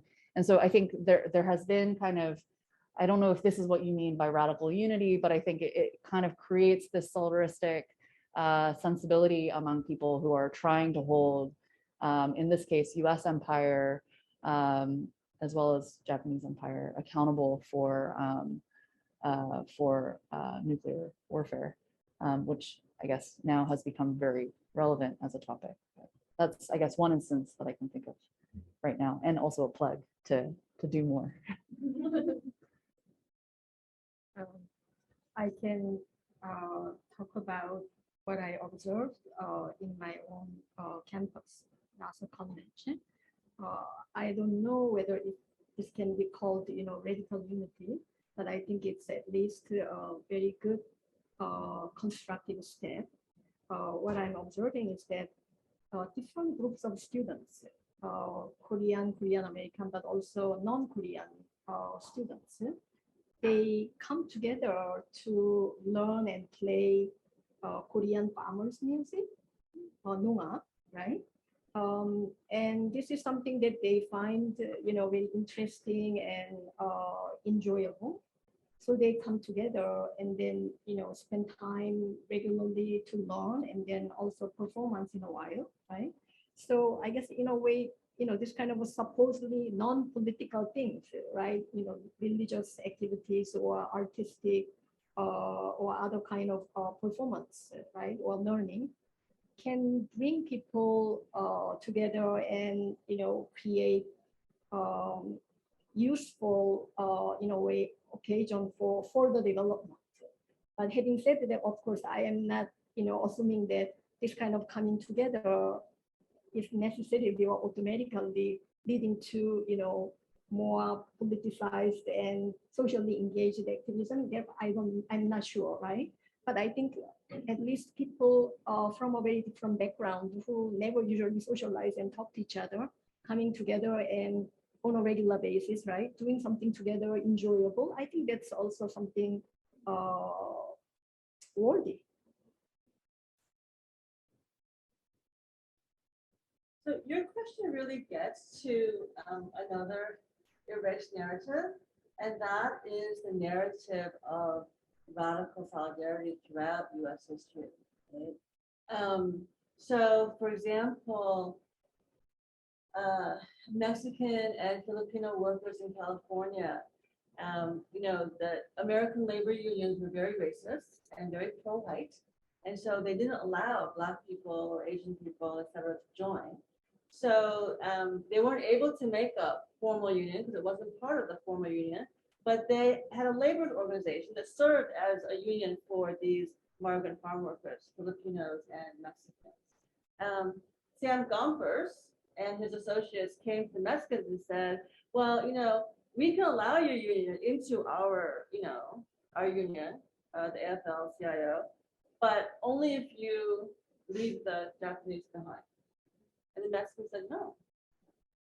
Right? These are our comrades, in the struggle. And so that's really an example, I think, of radical unity. And there are examples like that throughout U.S. history, right? Where people of color in different, historic diaspora kind of communities come together around common issues, whether it's around labor or gender violence or whatever. And, they take a stand together, right, to build something together. I'm thinking in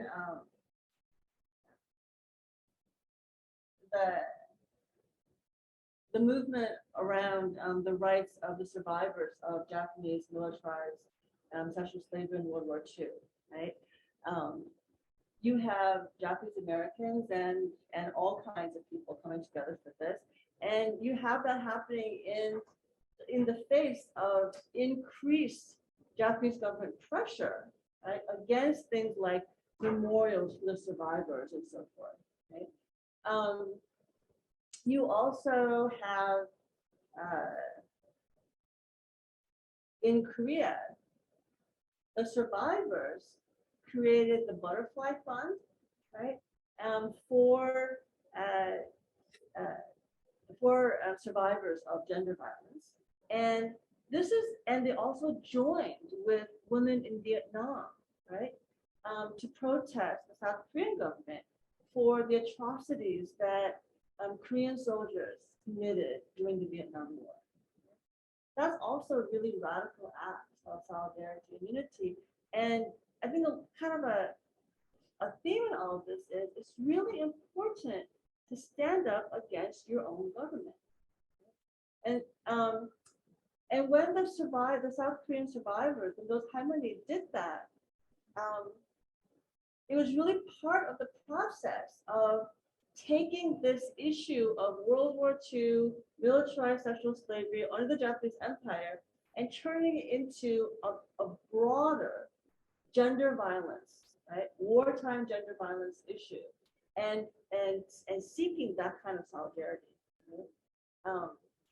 So it's not necessarily a continuous, connected kind of history, but you have enough of these movements and incidents throughout history that I don't know, I find the glimmer of hope there. Yeah, just add to Professor Yu, you talked about the folk arts cultural charter school, which was also a right here in Philadelphia, Yes. an act of radical community as well. And I think so that there are several organizations, Asian American community organizations that partnered with each other across national lines, Yes. across community lines, AU, Asian Americans United, worked very closely with EFD, who worked very closely with CMAC, so there's a lot of community organizations right here that do that together. And also partnered with Black communities, right? Food justice, access to healthcare. A lot of that work is happening now. We can certainly look back, but we can look around us in the present. But a lot of times, I think with particular moments of solidarity, there's a very active process of erasure of those kinds of moments too, when we aren't learning about. And that's a political act, this erasure of those moments of history. Malcolm X died in the arms of right?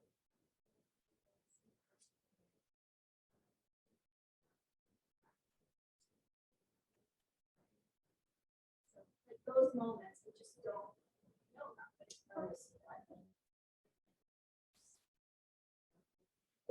The folk arts charter school also was not only about all that unity and solidarity across community lines, but also about Asian Americans joining together against their own community members who were really conservative and who actively lobbied against the school, right? Like actively went to the Philadelphia school district, actively went to the Philadelphia mayor's office to lobby against the school, which made that solidarity that Professor Khan is talking about so much more important, right? And also, it also reiterates, I think, the necessity of standing up against conservative and really counter liberation sorts of forces in your own community and in your own nation, which is really important.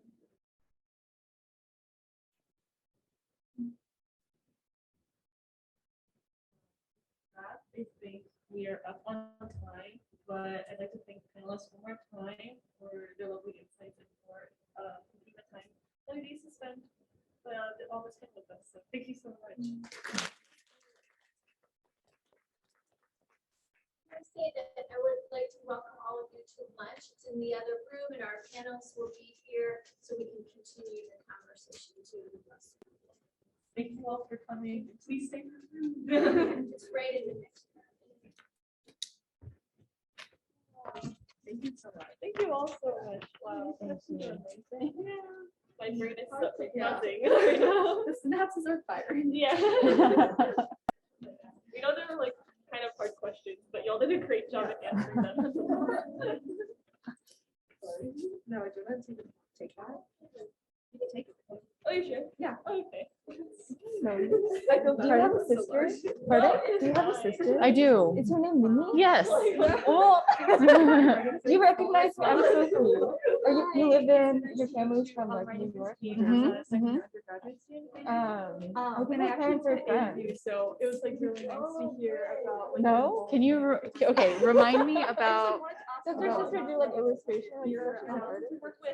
are you Rachel's younger sister? Yeah, Oh my gosh. Oh my gosh. Right? Oh my gosh, you were so young. Wow. Okay, wait. I kind of came here not really knowing. I found about this. Like, Are you a student here? I just graduated last year. Oh, wow. And then I just live in Philadelphia now. Oh my God, wait. Right? Oh my gosh, that's hilarious. Yeah, so I didn't know who was gonna be here at all. Now I'm realizing I like met who it is. But That's amazing. yeah, but then at first I was like, Oh my gosh. 반갑다. because yeah, like okay, Minju here, right? Yeah. And then I was like, okay, like nothing. And but then you're like your family is like student activists, and I was like, okay, New Jersey, like Oh my And then I goodness. kind of realized halfway through. Oh my goodness, I don't recognize you at all. Part of it's probably the mask, but also you're so grown up. It's been a long time. Yeah. Wow, you're a pianist. Oh my gosh, that's like how my family characterizes you. Oh my gosh, we'll have to get a picture together because I think my parents will be so thrilled to hear about you. That's hilarious. Wow, thanks for like reminding me who you Yeah, are. I was like, hey, it has to be. Oh my goodness. Oh my God, so are you still based in Philly? Yeah. Cool, that's great. And then probably, I don't know, I feel like I'm gonna stay. Yeah, no, it's great here. But yeah, I mean, when was the last time I saw you? Like, A when I long was time like, ago. I think we went skiing when we were younger. the same jacket. Oh my God. We bought that jacket so we could go ski. It's still wearing it. It's been like 10 years. Oh my God. That's incredible. It's about Wow. That's great. Oh my gosh. My parents are going to be so thrilled to hear that I ran into you. How are your folks doing? Are they in Atlanta? Yeah, I don't even know what the last update Yeah. year was, but You know, like with the Korean War. yeah, so I went to college and then I think sophomore, junior year, they moved to like outside of Atlanta where my cousin is. Especially with the US military force. And then last year, I think only 1 year ago, they moved back to Charlottesville. Oh, okay, cool. So they're staying in the South. Yes, yeah. I guess, I don't really. Yeah, okay. Yeah, so they're in Virginia now. And where's your sister now? There's so much there. So she went to Williams Yeah. College and then she stayed around Boston. You know what? The last time I saw you all was when your sister was a freshman in college. Oh, Yeah. That was a while ago, I think. 7 years ago. Yeah. Oh my goodness, that's so funny. And yes, we should go. And then That's so funny. Wow, amazing. Are you, yeah, where are you based in your family? I'm based in New Jersey, based in Princeton, and my folks are still in Poughkeepsie, yeah, and spending some more time in LA now because my grandfather's not well. But yeah, and I'm I'll like be starting as faculty at NYU soon. So yeah, thanks so much. Yeah, so I'm like staying very much in the area. I'm like flabbergasted, and I don't really know like where to place myself or you, but that's very, very funny. We're like adults now. Yeah, I know. Oh my gosh, I'm like amazed that you're an adult. Oh my god. Wow. Yeah. Oh my gosh, can I do the annoying Onni thing and get a selfie with you? Oh yeah, sure. Go ahead. Oh my god. Oh I'm like, I can't believe that.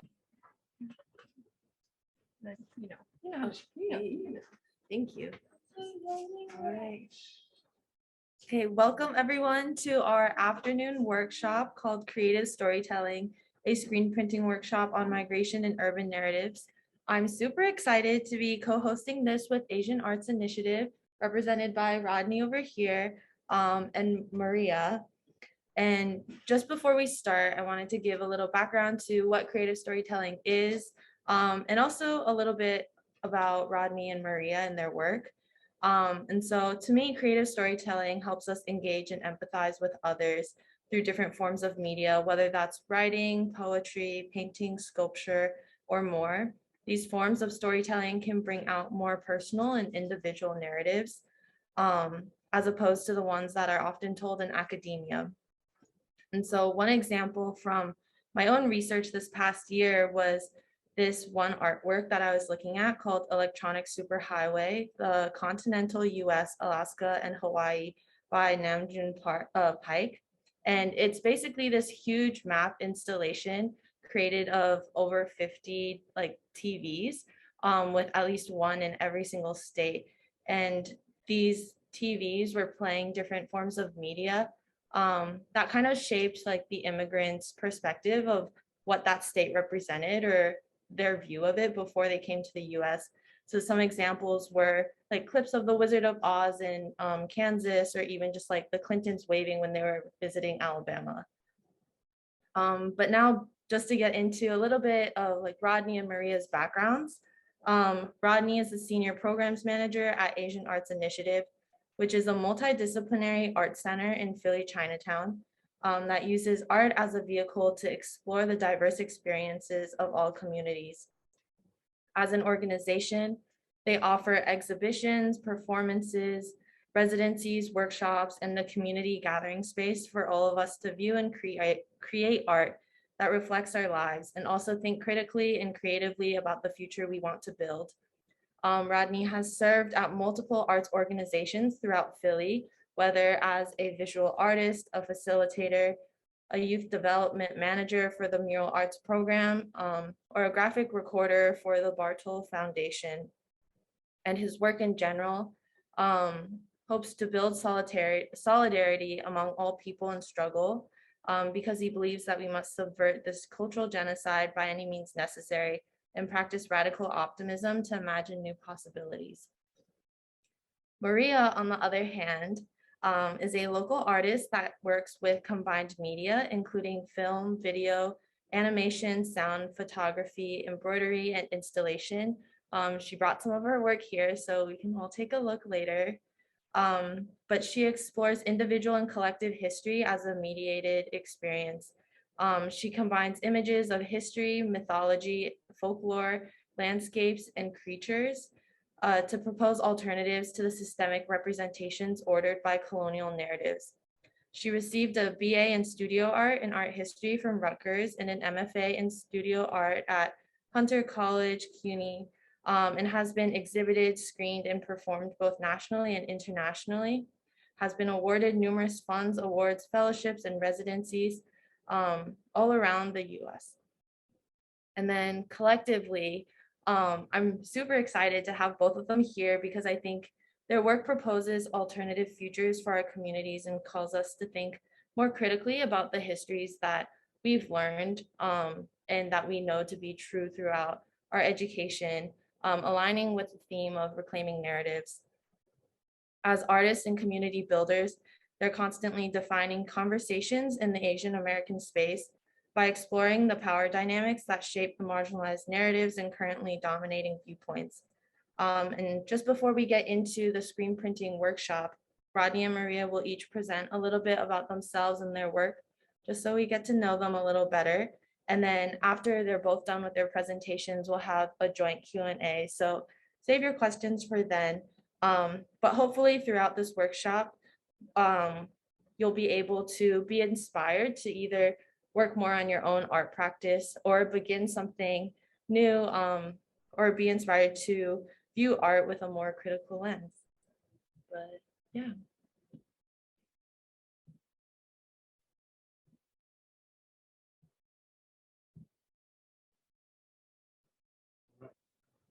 Thank you, Thank Rodney. you. I'm a little short.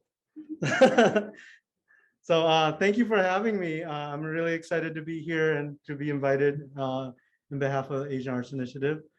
I think this is my first in-person real presentation in a while, so I don't know if there's anything specific also that we need to do for the Zoom folks, or we can just slide through and they'll see it. Okay.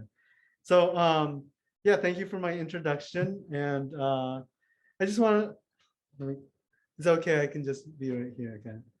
I also want to introduce Avery. He's over there, my intern for the day. So yeah, let me see. So how many, I just want to start off, how many people have been to the Asian Arts Initiative and at 12th and Vine? Awesome, a few people, okay. And then how many people here are artists? Or yeah, okay. So Asian Arts Initiative started off as, I don't know if people know this history of Asian Arts Initiative. Asian Arts Initiative was a section of the Painted Bride Art Center, founded by Gail Issa, who was also first just an intern over at the Painted Bride Center, and decided the Asian, I think at first it was the Asian Initiative, so they could have more artists represented through the whole Painted Bride. But decided like, oh, this is important enough to keep it going and start it as a nonprofit by itself. So it's almost at its 30th anniversary of being its own entity. Started off on 13th and Cherry Street before it got moved from the convention center expansion, and bought this building on 12th and Vine. And the building itself, I say, is one of the characters of Asian Arts Initiative. A lot of people that come up to me know that there's a history of Asian arts and the need for representation in just the art field and stuff like that too. Yeah, so it's located north of Chinatown, works with a lot of multidisciplinary arts, artists. Let's see. I think also, I want to say it's also just been a hub for community arts and gatherings and stuff like that. So at its core, it has a social justice leaning, but it's not, it's focused. It has a art and social justice, and the people that come to it tend to have that same spirit of wanting to build community and change lives. So I also wanted to start off with a land acknowledgement. I know, he's prompting me, right? So we are in the territory of the Lenape Hoking tribe, the first people of this area. We want to acknowledge that throughout this time, there's been many tribes that have come through here that have borrowed the land. Nanticoke Lenape, the Ramapo Lenape Nation, and the Powhatan Lenape Nation have all been part of this land. And what they always acknowledge is, as long as you're stewarding the land, you may stay here as long as you can and want to. So also want to uphold that same tradition.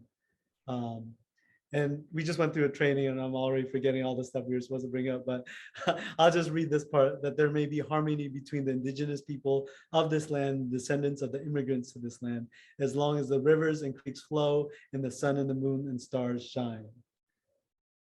I'm trying to get better at this because I'm trying to use it more often. In Seattle, where I'm originally from, I'm from the Duwamish Nation area, so we always had these land acknowledgements as part of our regular presentations. But here I'm still learning about the East Coast, even though I've been here almost 13 years.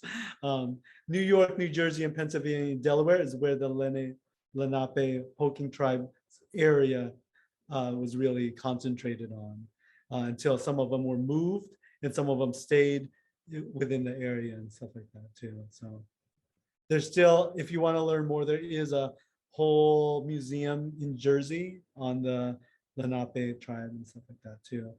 I won't go through my bio again, but yeah, I am also, my background is also in community arts, but also I studied graphic design because I went to art school in Seattle at Cornish College of the Arts, and my parents either did not want me to do fine art or asked how I could sustain the life after college and stuff like that. So I ended up in the graphic design department, and then they still didn't know what that was, but because I said it has to do with computers, they allowed me to be that. So Asian parents, right? So later on, I did study graphic design and worked with other groups. I learned community organizing in Seattle. I worked with a group called the People's Coalition for Justice, who was multiracial, multi-generational group that organized freedom schools, organized youth gatherings and also protests against police brutality and just militarism across the world and in our own city.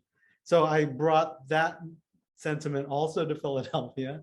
I helped multiple organizations start their, now everyone's calling it their DEI, but we were just calling our undoing institutionalized racism trainings and stuff like that. So at Mural Arts, I was able to start racial equity work within their frameworks and stuff like that too. So it's a big part of like my work as an artist, just because I do want to see equity in arts, but I also want to see equity just in general in the world and stuff like that too. Asian Arts Initiative, like we said, is multidisciplinary. So we do have an exhibition every 3 months. We try and do a fresh exhibition.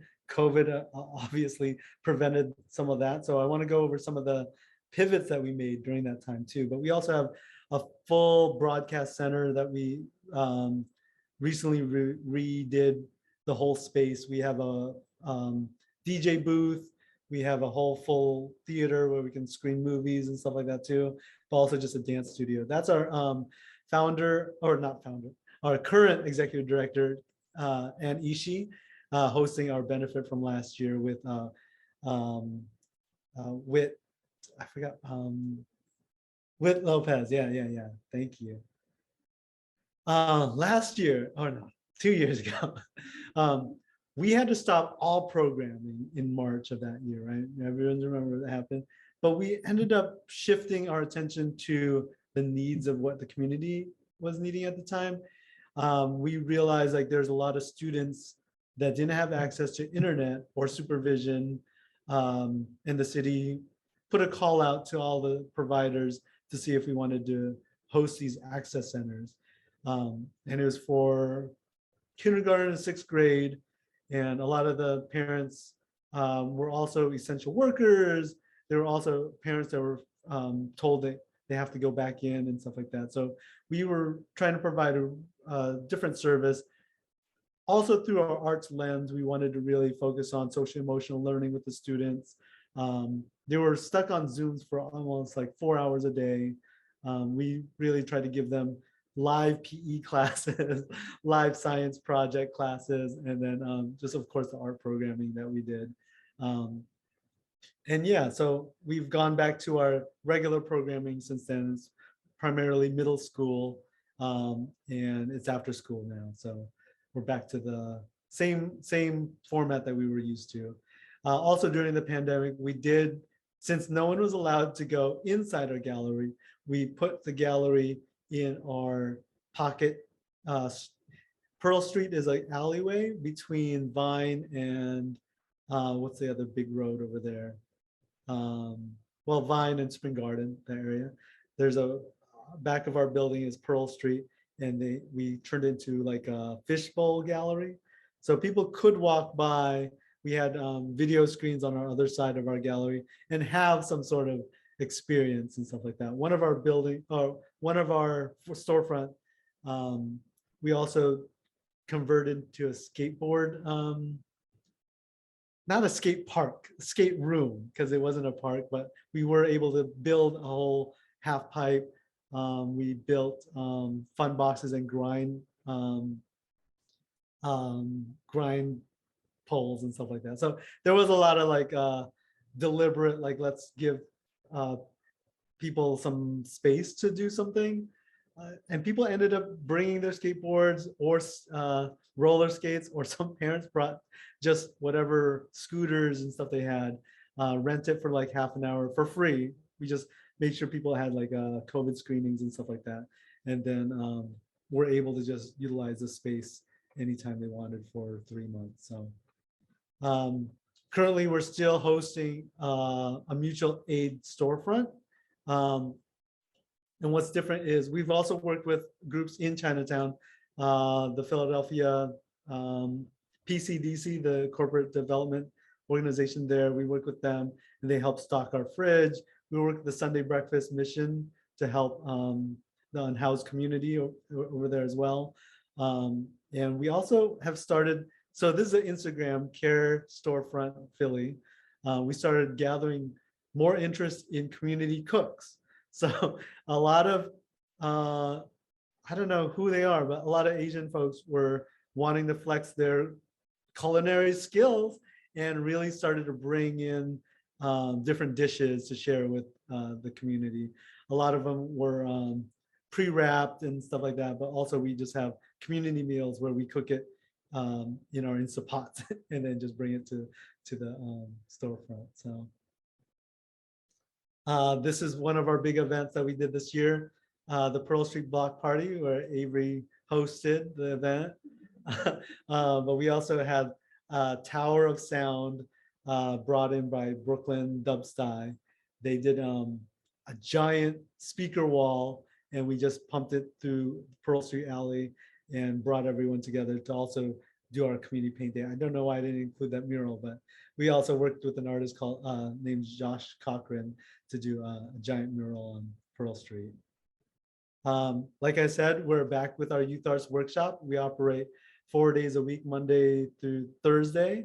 And young people, right now it's been limited to 2 of the schools. We work with Holy Redeemer and Fax Charter School. We've opened it up now since schools have been opening up. So now we have some of the neighboring schools, Roman Catholic and String Theory. And there's one more school, but I'm forgetting its name. So, oh, and also I wanted to mention that we do host 2 events with the Youth Arts Workshop. We do a community arts fair, which is kind of a craft fair, but also we bring community resources in so people can learn about what services are available to them. We try and do it in multiple languages. So we do have like Chinese translators and stuff like that available. Also, again, this year we've partnered with the Bruce Lee Foundation, who have worked with us to do a camp that has not only focused on the martial arts, what he's known for, but also his philosophy and also his example of like we've used like some of his movie clips to talk about like breaking down barriers of anti-Blackness. Sometimes he was the one that was like, I'm going to train anyone who wants to learn martial arts and not just the people that look like me or something like that. So he was able to work with multiracial settings and stuff like that too. So we are currently in our new season called Ecosystems. I did bring brochures so you can learn a little bit about that, but it opened on March, is our first real opening. So we had like a live show, and as we go, we're trying to keep things opened up. We've realized like the community was really needed to get together, process things, and also just like see art again. So all our events have been like super sold out. So we're like, oh my gosh, how did we go popular? But yeah, the exhibit goes on till June. And we're gonna have another town hall April 11th. So if you're an artist and you want to pitch ideas, we do have like artists, for artists, events where you can exchange information with other artists and stuff like that too. All right, I'll go into my work really quickly. I'm not used to doing my work stuff because I'm always doing other organizational stuff. But I started off, like I said, in activism. This is one of my works, series of works where I was breaking down institutional racism, cultural racism, and applied racism. It's through a training I did through the People's Institute for Survival and Beyond. And I really used the analysis to shape the storytelling, the way communities are put against each other. And a lot of it is like based on the systemic nature of how things are working, but also on a personal level. I do illustration regularly too. And I also do this graphic recording. The middle is the graphic recording I did recently for Spring Point Partners, their investment group that helps nonprofits. So yeah, that's a little bit about me. I think, yeah, we'll save questions for later, right? So you want me to introduce Maria or Maria, you can just, I want to say a little bit while you come up though. I met Maria, well, actually, I knew her work before I knew her. So we went to Asian Arts Initiative had the 25th anniversary, and I was like amazed by her work. And I was like, who's this artist? So I kind of stalked you a little bit. And then we're also part of this potluck group that hasn't met in a while, but Yes, that's that's how we personally met. yeah. Yeah. So Thank you so much. And just so you know, we did not coordinate our outfit. Although I might have been stalking you. So, but I also want to say that Asian Arts Initiative is just one of those places that are really special to me. It's not only is it a really important, it plays an important role as a community, a community hub, but aside from all of the great things it does, it is actually one of the best place to check out art, because it represents a lot of art that's challenging and really critical, and yeah, I've seen some really strong work there, and they do the talk. They don't just talk, they walk the walk. When they say they're a culture of care, they actually do that. I know that's like a big trend with a lot of art institutions right now. Asian Arts Initiative has always been that place, and much more than what they say it is. So that's, I just love them. So if you haven't been there, please go. You're missing out if you're not. So I'm gonna talk about, do I press down or side?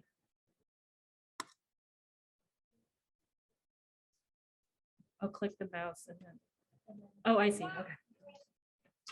There you go.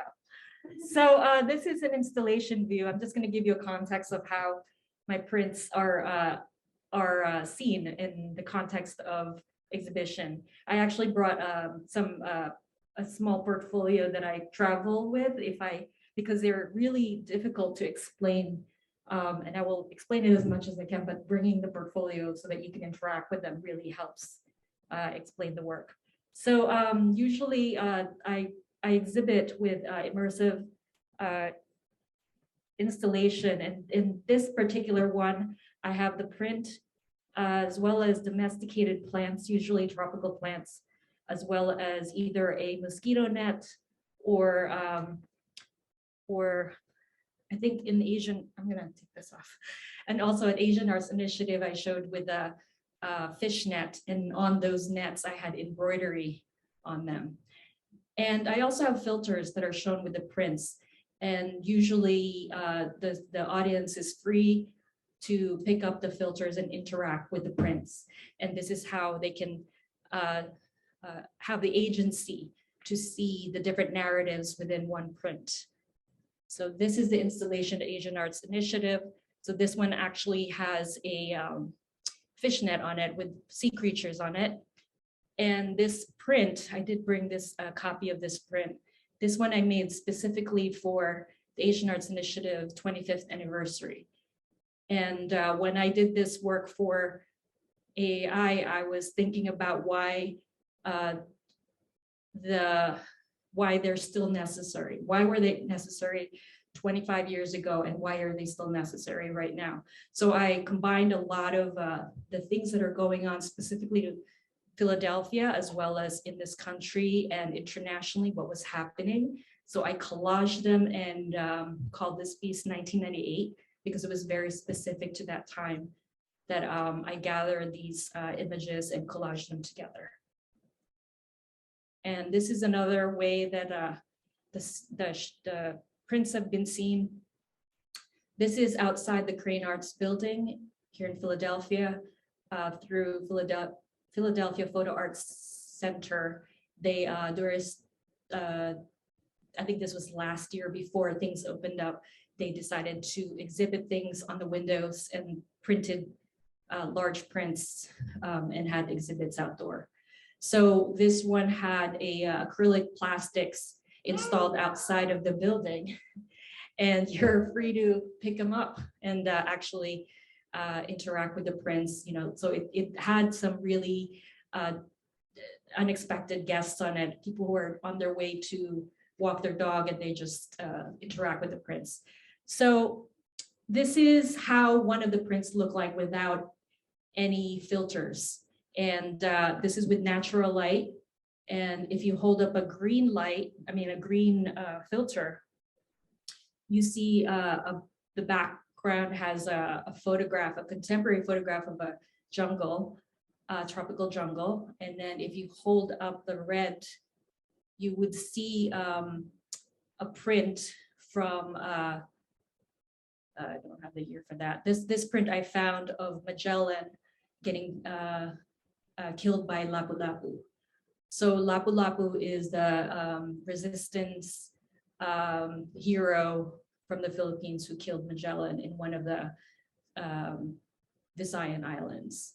So this is a print from that. So having these one print that you first see, you may or may not see those narratives already, but having you giving the agency to you to look through the filters, you can see that there's multiple narratives that exist within one plane.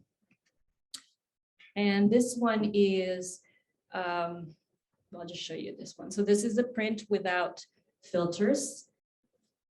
And then this is a composite, and then I have a different version. So this is the one with the green filter, and you see the Thomasites in the background. And the Thomasites are the first group of Americans that came to the Philippines in early 1900s after the US took the Philippines, the islands of the Philippines, took it from the Filipinos. Supposedly bought it from the Spaniards behind the Filipinos' back. So this is the Thomasites. And with the red filter, you would see the kids, the native kids, who are supposedly getting civilized and taken out of their savagery. You also see in the background a recent volcano that was, when I made this was 2018, and there were a recent volcanic eruption that was happening in the Philippines. And I wanted to connect it back to the present. So even though you're looking from something from the past, you're also connecting it back to the present.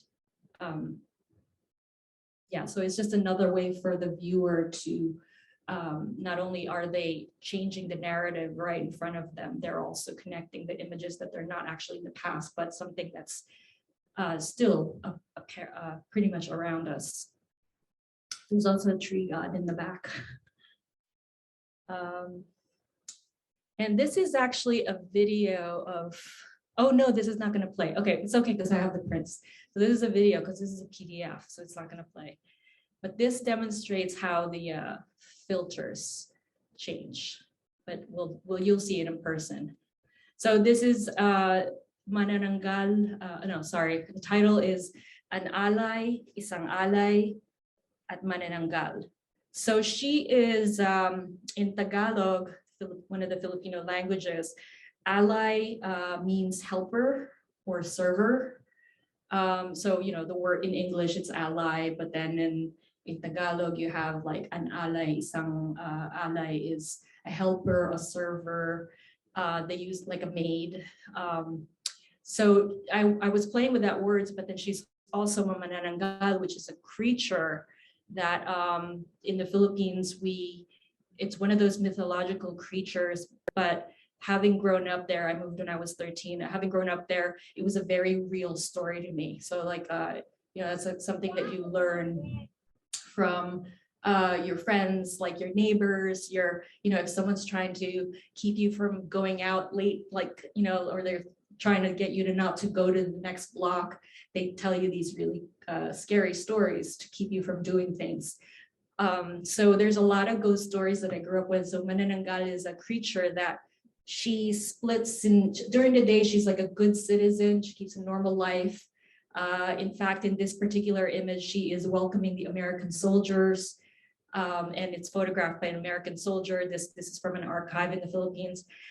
But I made her into a Manananggal, so she splits her body in half, and she grows a bat wing, and she flies with her upper torso, and flies around and hunts for food. but then she plants her bottom half amongst banana trees. So that's why I also put banana tree in there. So she hides her body in those. And so it just suggests that a citizen, there's just an attachment to the mythology or to stories that everyone knows that the colonizers might not necessarily know.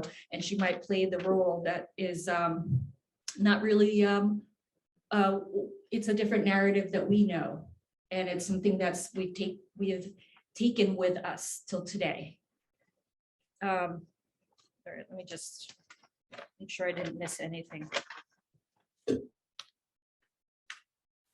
And this one is a wild boar attack by boa constrictor. So this is a print without any filters. With a green filter, you see again, a contemporary jungle photograph. And then inside of that, you see Westerners in the background, whether they are soldiers or hunters, but they are definitely has this representation of Westerners with their guns in the back. And it looks like they're hunting for someone or something. And they come across this boa constrictor that's about to eat this wild boar. So there's a lot of like who's consuming who's hunting for whom.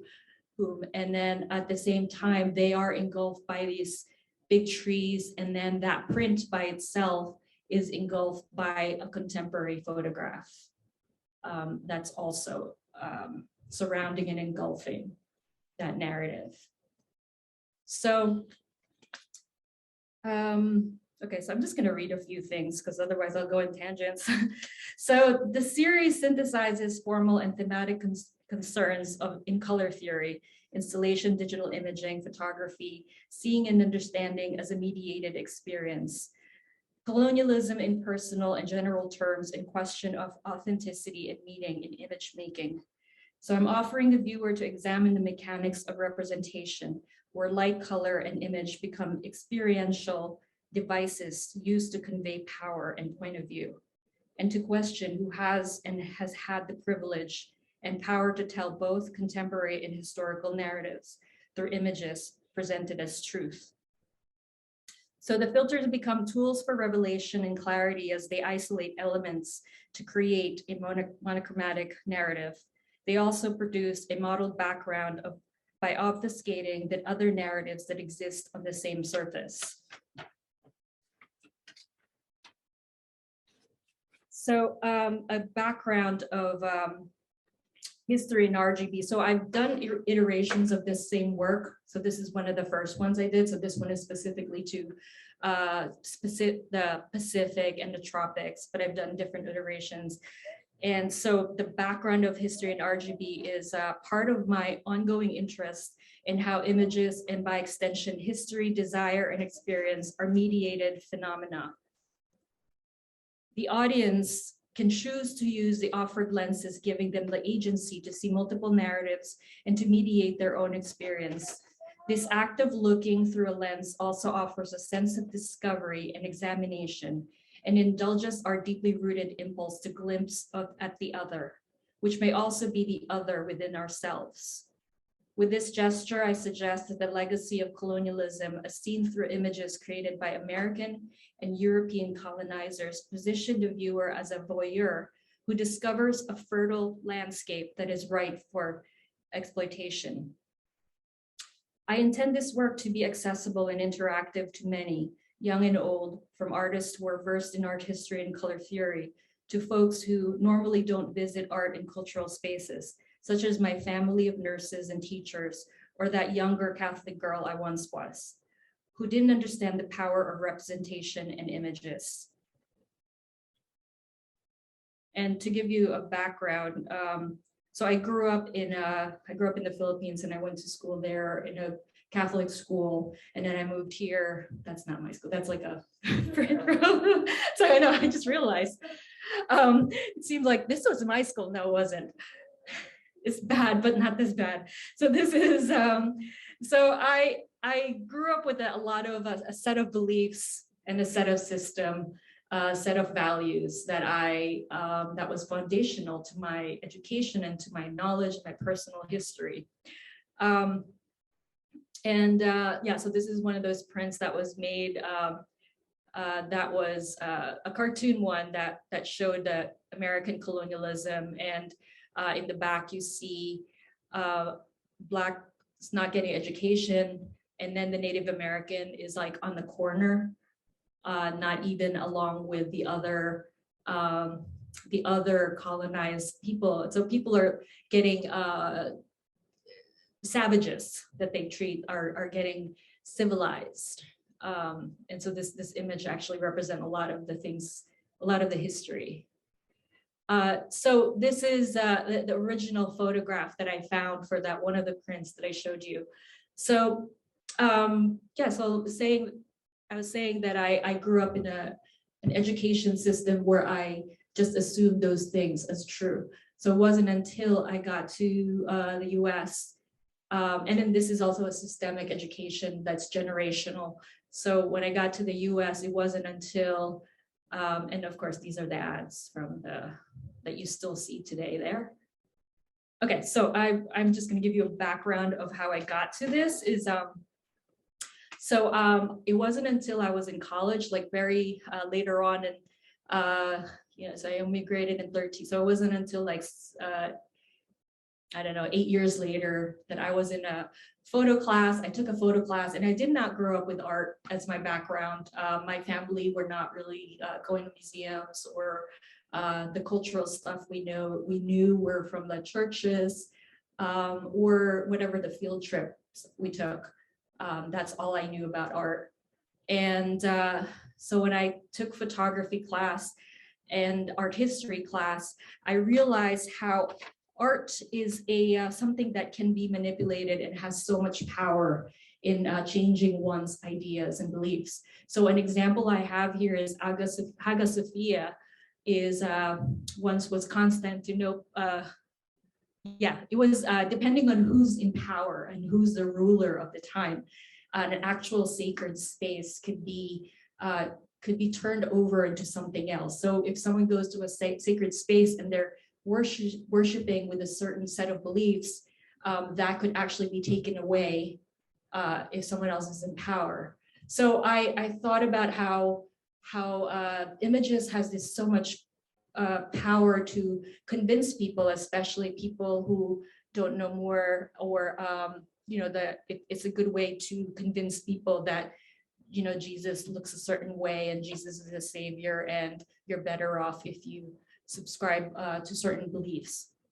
So that's how I started to question the power of images, and how whole generations of faith can be and values can be dictated by a certain positions of power. And so I'm just gonna skip this. And then this was not until later, I started to look at color, and color as a relative thing, like a relational thing. So this is Joseph Albert's interaction of color, and Joseph Albers did a lot of the color theory that you study has to do with the relation, that color. He says that color is relative. Color changes, depends on where you place it on. So this is actually the cover of one of his books. The smallest circle that you see on top is the same color as the small square on the top is the same color as the small square in the bottom. But it looks very different because it depends on what you put it against. It changes its value system. So working on the value system, sorry, that's my timer. So changing a value system, I also thought about Zora Neale Hurston had a quote where she said, "I feel most colored when I am thrown against a sharp white background."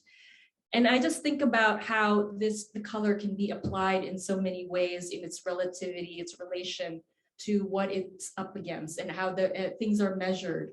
And then I have another source here, which I will over. So I actually, the colors that you'll see are based on the tropical Pantone palette. So Pantone is a color system that's Western. It's actually American, and they have their own palettes that was like the tropical Pantone, right? Like, or the Caribbean Pantone, or the summer, or the 2022 collection, right? Graphic designers have followed that kind of thing. So I gathered the tropical Pantone, and I used it for this specific project. I narrowed it down to 16 and used those 16 images or 16 colors. And depending on what color you put on top and the bottom, it changes its value system according to filters that you look through. So I wanted that to be a play on, yeah, like depending on what filter you look through, you're changing the value system of what you're looking for. So there is like a logic to my shifting of color. Besides that I could place multiple narratives within one image. So let's see.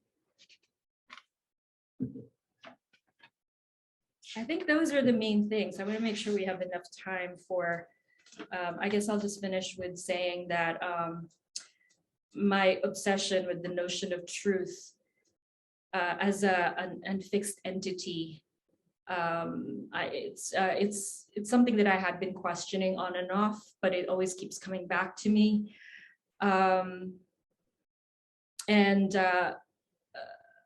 So whether one is wanting to believe and that there is some kind of truth, or you're asking whose truth is being represented or who has the power to define the truth, I wondered about my individual understanding as part of a collective history and as an immigrant, one who is viewed through a lens. In studying art, I realized that faith could be placed not in an authoritative high power, but in an artist's own ability to question, seek, and narrate. I decided to make art because I know to rely on my own direct perception to make sense of this world. And just another thing to mention, I know a lot of you do a lot of your research because you're in academia.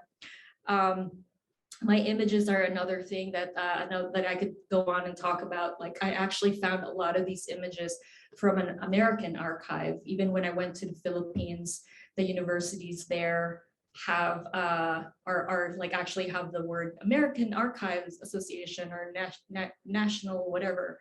So right off the bat, like the narrative that I could, no matter how hard I look, the sources I have available in academia or anywhere else is founded on a curated archive by the colonizers. So there's a lot of obstacles to get to actually when you need to get to your own narrative. So I relied a lot on like, and this is also part of the process of how I got to where I am with this work is a lot of the narratives relied on stories of resistance, which aren't in a lot of those archives, stories of oral tradition, just like all those mythologies that you just grow up hearing and you know that are talked about. And there's I think it's just beginning to be part of the academia to study these oral tradition and storytelling and how they have shifted, because a lot of them have shifted. So the tree god that I was telling you earlier about, that was actually a figure that was watching over the jungle and watching over the people. But then as time went on, the colonizers used that same narrative to threaten people from escaping or from organizing at night, you know, to organize resistance. So yeah, so I think like there is a lot of questioning that you should really question when you are looking through archives that are those are already narrowed down, and it's through a certain previous academia that has constructed the archive that you're looking through. So I will stop right there. Oh, and I have prints here, so you can actually interact with the prints before you go into the printing. You can look at them and experience them with the different filters if you'd like, and you know, after we do the Q&A. Okay. Thank you.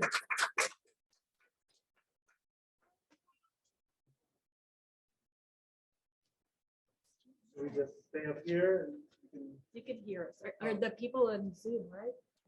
oh, there's people on Zoom, right? there? So, Or I'm not sure if they're people, but it's also also being being recorded. Oh, okay. Okay. There's no- and- Oh, yeah. Yes.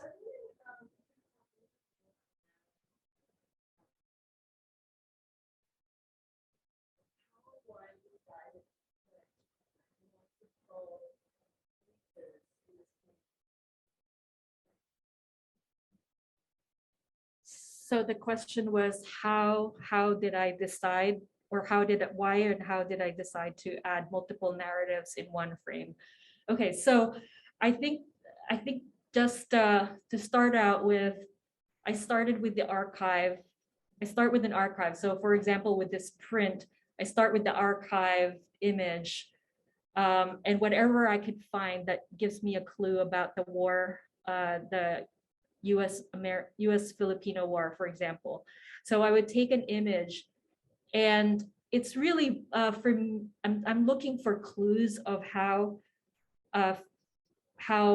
Filipinos would have told the story, or how nature would have told the story, for example, or how animals or the land would have told the story.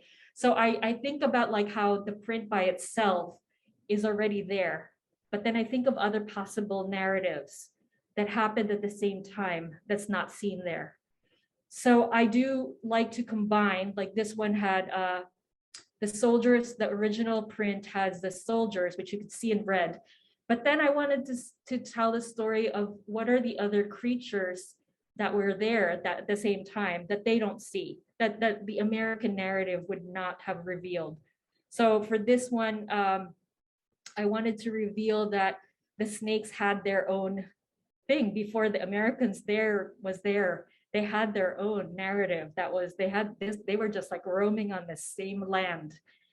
So I wanted to have the opportunity to have multiple perspective of a story that's happening within that same frame, if that makes sense.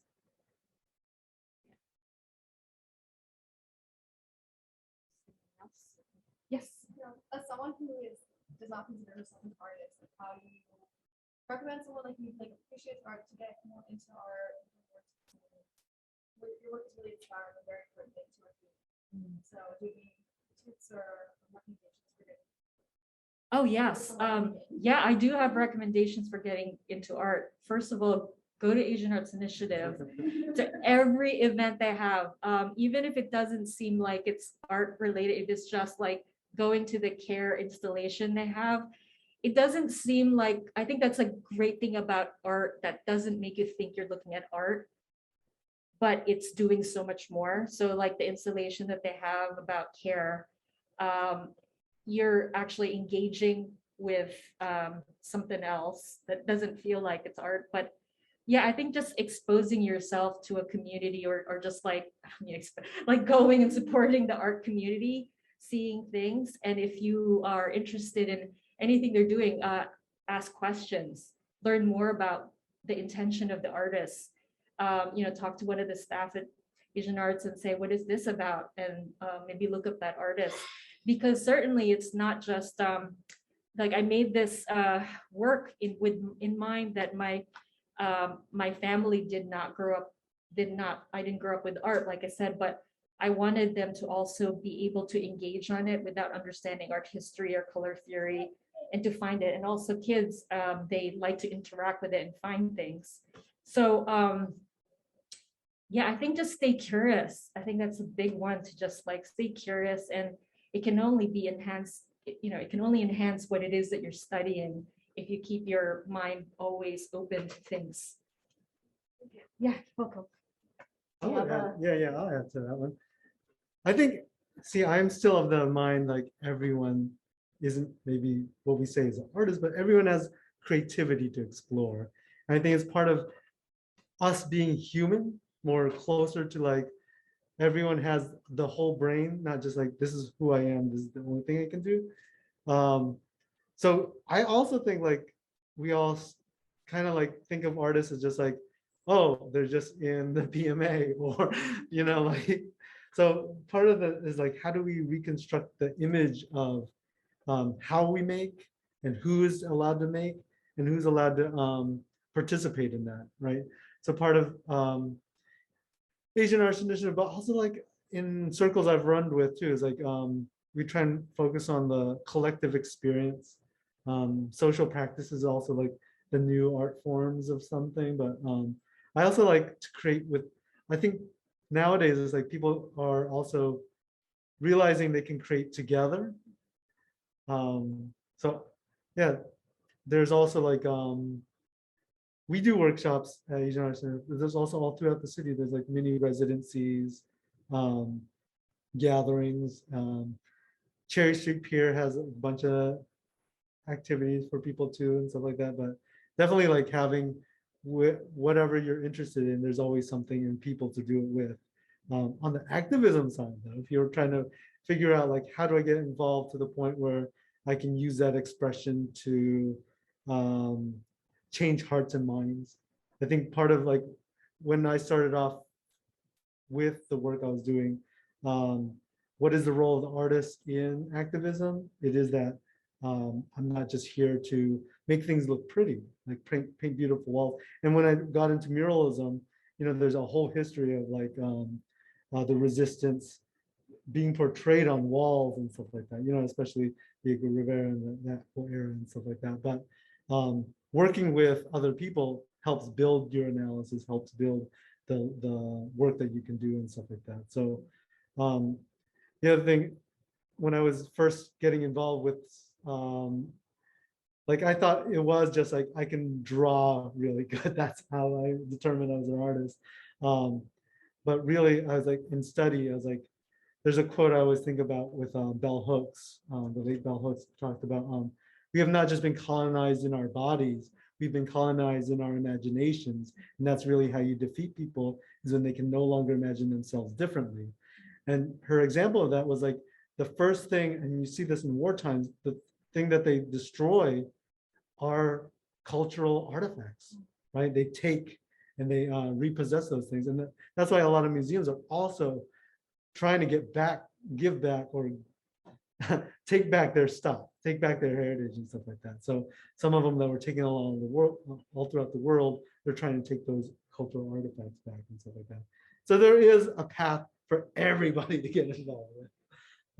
Yeah, the same thing with language, right? So Yeah. you're talking about culture, artifacts, but also language is a big one. Like if you take someone else's, agency to communicate with each other, if you, like another conditioning is setting people apart or having them fight each other, and then taking tokens of who's better now because they can speak our language now. But yeah, I think that can be applied in so many ways, especially in education. I think, in whatever discipline that you're in, I think you can apply that idea of imagination being taken away from you. Yeah, the question.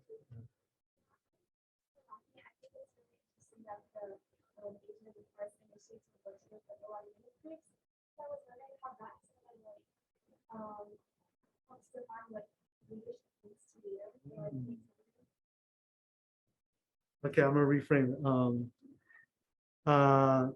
She asked how the youth programs have informed the view on leadership and creativity. Is that way? Okay.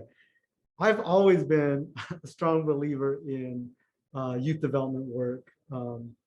At Mural Arts, I started also like an apprenticeship program because I also believe that muralists don't just come from PAFA or art schools, that they could be homegrown. So starting students in our program to learn, they learn the process, they learn about painting, they're mastering skill, then a way for them to take over and become the lead artist and guide other people in the process and stuff like that. At Asian Arts Initiative, we are starting that process now too. We've had a lot of students. We're only working with students in middle school, only because it's based on the city funding that we get through Office of Children and Families. But we also serve a number of students that have aged out, but we don't count them under that contract, right? So we're trying to also change like, oh, you think of programming just like nonprofit get stuck in like, this is the grant that we got written for, right? So we're trying to also just like expand what that means. Those alumni high school students, now we want to employ them to become like youth leaders as high school students. You know, you're in high school, you know better than those middle school students. So then after that, the pipeline I want to create, I've been thinking about is then we employ them throughout, if they're doing college or not doing college, but as they age, we have a place for them to learn skills. Like I talked about, we have a broadcast center. We're trying to figure out how to teach them how to operate cameras, edit film, be YouTubers if they want to, but having a way for them to access the space, the materials, and just people, and intern, you know, like we meet so many great artists that are just like, I need help on my project. Those students have the luxury of time on their hands. So it's like sometimes if they had an avenue to work on something, they could do that. And then on the leadership end, I do really think like once you are empowered, once you learn who you are, you want to share that and then start to build onto that legacy. We also work with a number of organizations. I mentioned Facts Charter School, but also based out of them is the Asian Americans United, who does more of the activism work. They do like campaigns and stuff like that.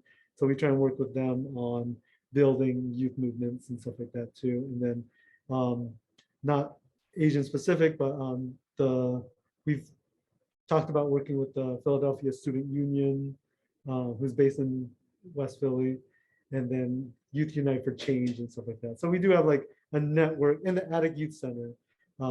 They all kind of cultivate around that same youth development work and stuff like that. So yeah.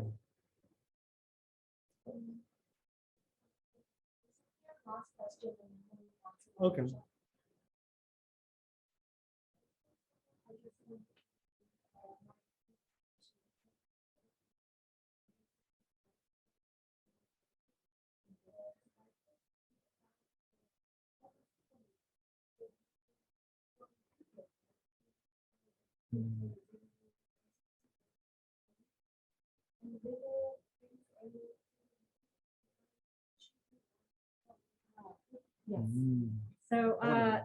Yes. So the red, green, and blue, I use red, green, and blue filter.